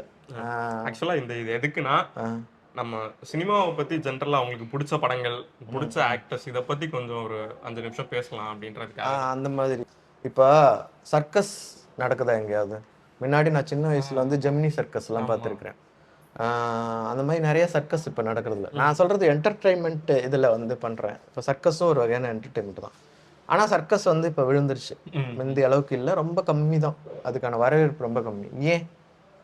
ஏன் சர்க்கஸில் அவ்வளோ பல்டி போடுறாங்க, மேலே தாவுறாங்க, எல்லாம் பண்ணுறாங்கல்ல, ஏன் சர்க்கஸ் போகலை? தெரியல சார். அங்கே கதை கிடையாது, புரியுதுங்களா? சர்க்கஸில் கதை கிடையாது, சர்க்கஸில் மேஜிக்கு, ஒண்டர்னஸ் அவ்வளோதான் இருக்கும். உங்களை எம்பத்தெட்டு பண்ணுறது ரொம்ப கம்மியாக இருக்கும், ஸ்டோரி கிடையாது அங்கே சர்க்கஸில். எந்த ஒரு சர்க்கஸ் கம்பெனி ஒரு மாதிரி ஸ்டோரியோடு அவங்களுடைய சர்க்கஸ் காட்சியை காமிக்கிறாங்களோ அதில் தான் தியேட்டர் வர ஆரம்பிச்சிது. சர்க்கஸ் தியேட்டர் பண்ண ஆரம்பித்தாங்க. ஒரு பீரியடில் சர்க்கஸில் இருந்த ஆர்டிஸ்ட் தியேட்டருக்குள்ளே நுழைஞ்சாங்க.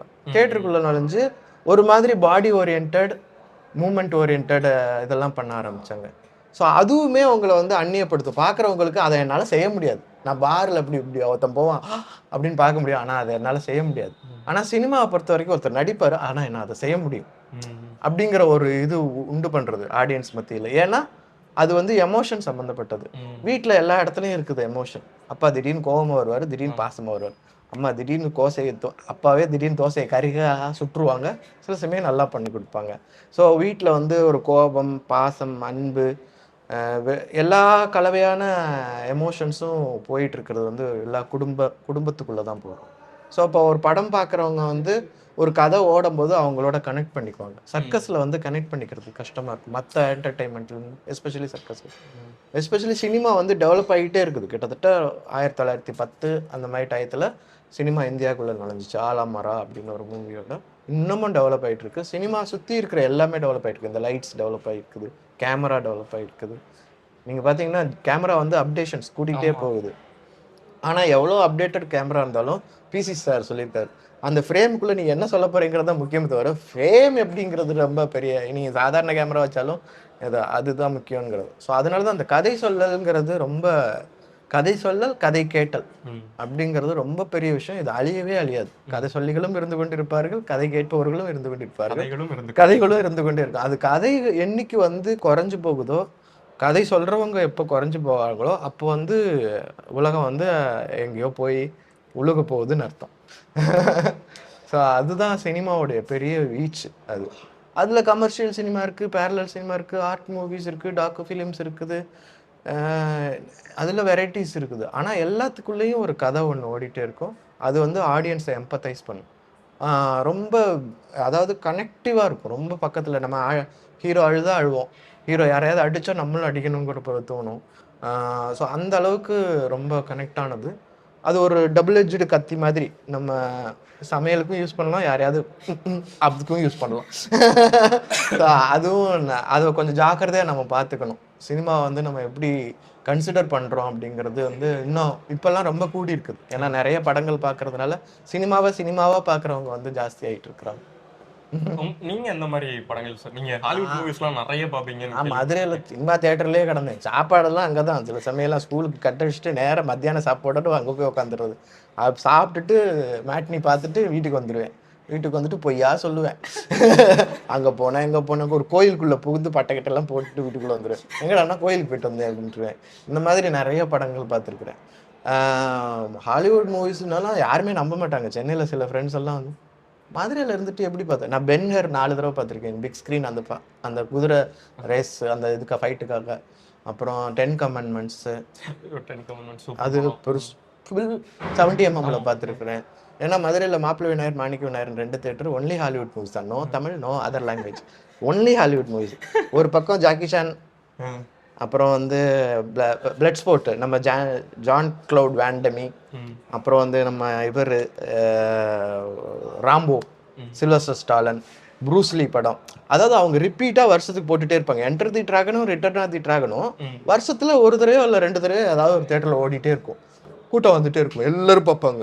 ஸோ அது மாதிரி நான் வந்து ஒரு பீரியடில் 2000 வரைக்கும் பார்த்தேன். 2002 வரைக்கும் நீங்கள் வந்து Sharon stone and Sylvester Stallone நடித்த ஸ்பெஷலிஸ்ட்டுன்னு ஒரு படம். அது வந்து பயங்கரமான ஒரு கமர்ஷியல் மூவிஸு, நிறைய படங்கள். பிளாபு, இவர் அபைஸ், ஜேம்ஸ் காமரனுடைய ஃபஸ்ட்டு படம் இன் பிக் ஸ்க்ரீன். அபைஸ்ன்னு சொல்லி கடலுக்கு அடியில் நடக்கிற மாதிரி இருக்கும், அதுக்குள்ளே என்ன இருக்குதுங்கிறாங்க. So Indiana Jones series, good bad ugly, 5 man army, James Bond movies வந்து ஷான் கானரி நடிச்ச மூவிலேருந்து பியர்ஸ் பிராசன் வரைக்கும், கோல்டன் ஐ அது வரைக்கும் கண்டினியூஸாக, ரோஜர் மூர், திமோத்தி டால்டன் அவங்க நடித்தது எல்லாம் கமர்ஷியல் சைடு. ஏன்னா அதுதான் ஓடுங்கிறதுனால அதுதான் ரிலீஸ் பண்ணுவாங்க. சில பேர் வந்து இப்போ நம்ம மிஸ்கின் சார்லாம் வந்து யாரையோ பேர்லாம் சொல்லுவார். அக்கீரா குரோசாவே அவர் சொல்லி தான் எனக்கு தெரியும். ஸோ அந்த மாதிரி படங்கள் வராது. கமர்ஷியலாக ஹிட் ஆகிறது ஜாக்கி சான் மூவிஸு. இந்த கொஞ்சம் சில சமயம் நல்ல படங்கள் வரும். நான் வந்து ஏன்னா இங்கிலீஷ் தெரியாததுனால பேசிக்கிட்டே இருந்தால் பிடிக்காது. எல்லாம் இப்போ தேட்டரை விட்டு வெளியே வரவங்கள்ட்ட கேட்பாங்க, அண்ணே என்னண்ணே ஏதாவது பண்ணுறாங்களா இல்லை பேசிகிட்டே இருக்காங்களா? இல்லை ரொம்ப பேசுகிறாங்க எது பண்ணுவோம், அப்போவா வேறு படத்துக்கு போயிடலாம் போயிடுவாங்க. ஏன்னா அவங்களுக்கு வந்து ஆக்ஷன் அந்த இது மாதிரி. ஸோ அந்த மாதிரி படங்கள் நிறைய பார்த்துருக்குறேன். அதில் வந்து இப்போ மார்ட்டின் ஸ்கார்செஸினுடைய படங்கள் நான் பிக் ஸ்க்ரீனில் பார்த்துருக்கேனான்னு எனக்கு ஞாபகம் இல்லை. ஆனால் நான் good bad ugly, good bad இல்லை, குட் ஃபெல்லாஸு, இப்போ லாஸ்ட்டாக இப்போ ரீசெண்டாக ஒன்று ஒரு படம் வந்துச்சு, எல்லாருமே இது பண்ணியிருந்தாங்க. டிகாப்ரியோட. ஆமாம், அந்த உல்ஃப் அது.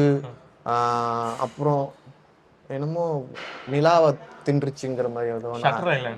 இல்லை இல்லை, இப்போ ஏதோ மார்ச்சி ஒரு படம், ஐரிஷ்மேனுக்கு அப்புறம் வந்தது அந்த படம். அப்புறம் ஐரிஷ்மேன்லாம் பயங்கர, ஏன்னா அவருடைய ஸ்டோரி டெல்லிங் வேற மாதிரி இருக்கும். ரொம்ப ஒரு ஆக்டர்ஸ் கூட ஒர்க் பண்றதுல பயங்கர மேதாவி அவர் கூட ஒர்க் பண்றதுக்கு நிறைய ஆக்டர்ஸ் விருப்பப்படுவாங்க. ஏன்னா ஒரு மாதிரி பயங்கரமான டைரக்டர் ஸ்கார்செஸி. ஸ்டில் படம் எடுத்துக்கிட்டு இருக்காரு, அவர் எடுத்துட்டு இருக்காரு.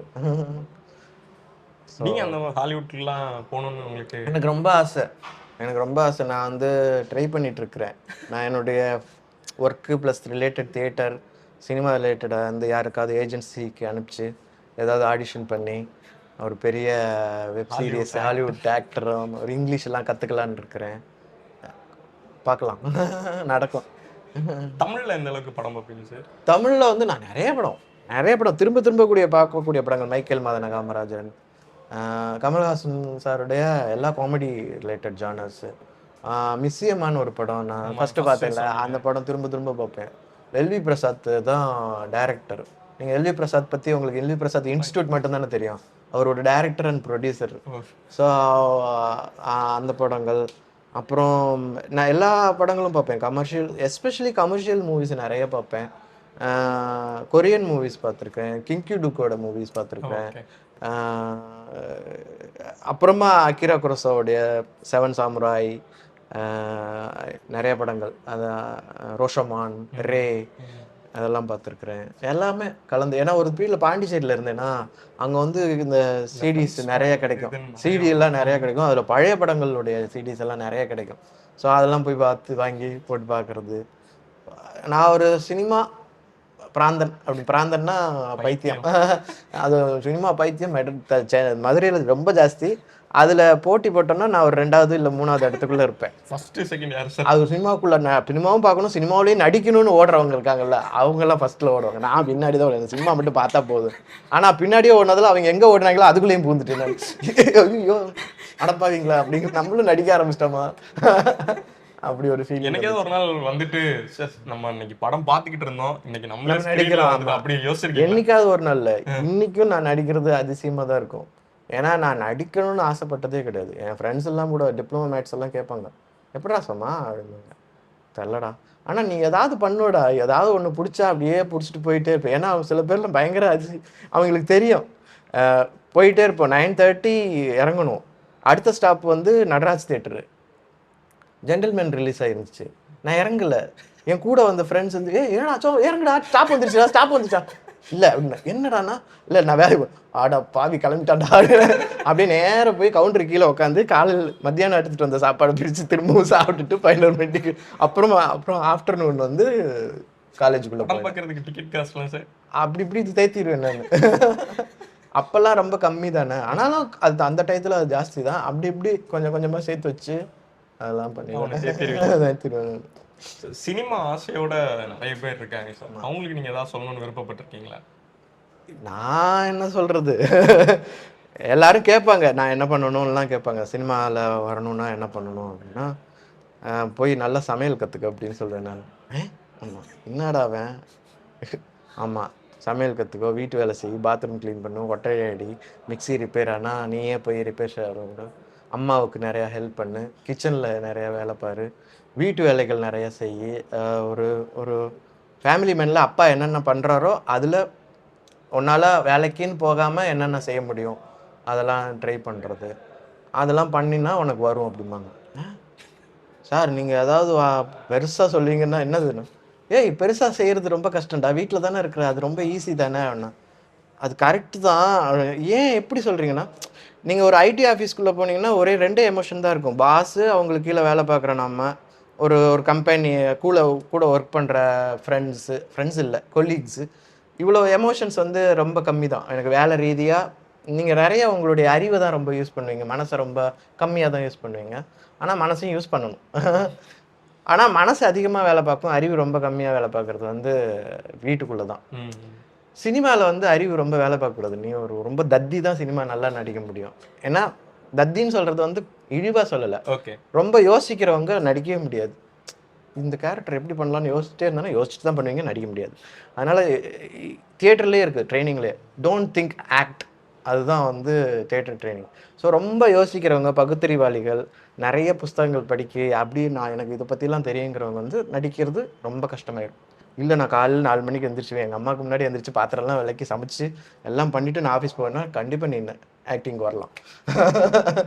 ஏன்னா அதில் தான் எமோஷன் பந்தம்லாம் இருக்குது, எமோஷன்ஸ் இருக்குது, ஒரு அன்பு பாசம்லாம் அங்கே தான் இருக்குது. மற்ற இடத்துல இருக்குது, அந்த அளவுக்கு எஃபெக்டிவாக கிடையாது. ஸோ அதுதான் நடிக்கணும்னு நினைக்கிறவங்க இதை பண்ணுங்க போதும். அப்புறம் ஊர் சுற்றுங்கன்னு எடுத்து எல்லாம் போய் மணாலியில் போய் குப்பை போடக்கூடாது. சும்மா செங்கல்பட்டு வரைக்கும் நீங்கள் எலக்ட்ரிக் ட்ரெயினில் ஒரு 2 and 4 டிக்கெட் எடுத்துகிட்டு மத்தியானம் சாப்பாடு கட்டிட்டு நீங்கள் பாட்டு போயிட்டு திரும்ப அதிலே வந்தால் கூட போதும். அதுவும் ஒரு வகையான ஊர் சுற்றல் தான். எல்லோரும் நம்ம ஊர் சுற்றணுன்னு என்னுடைய மலைப்பிரதேசங்களை பற்றி யோசிப்பாங்க. ஆனால் இதுவே பண்ணாலே நம்ம ஊர் தானே, அதை சுற்றினாலே போதும். மெட்ராஸே நீங்கள் நிறைய சுற்றலாம், அவ்வளோ இருக்குது. நான் ஒரு மதுரையில் என் கால் தடம் படாத இடம் கிடையாது. எல்லா சந்து பந்தும் தெரியும் எனக்கு. எங்கே ஊருக்கு போனாலும் அப்படியே நடந்தே தான் எல்லா இடத்துக்கும் போவேன். ஸோ அது ரொம்ப இம்பார்ட்டண்ட் ஆர்டிஸ்ட் ஆகணுங்கிறவங்க. தேங்க்யூ, ரொம்ப தேங்க்ஸ் சார். ரொம்ப தேங்க்ஸ்.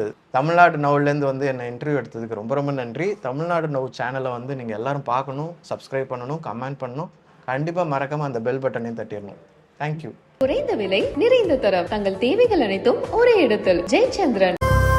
தீபஜோதியில் இல்லங்களிலும் உள்ளங்களிலும் பவித்ரம் பரவட்டும்.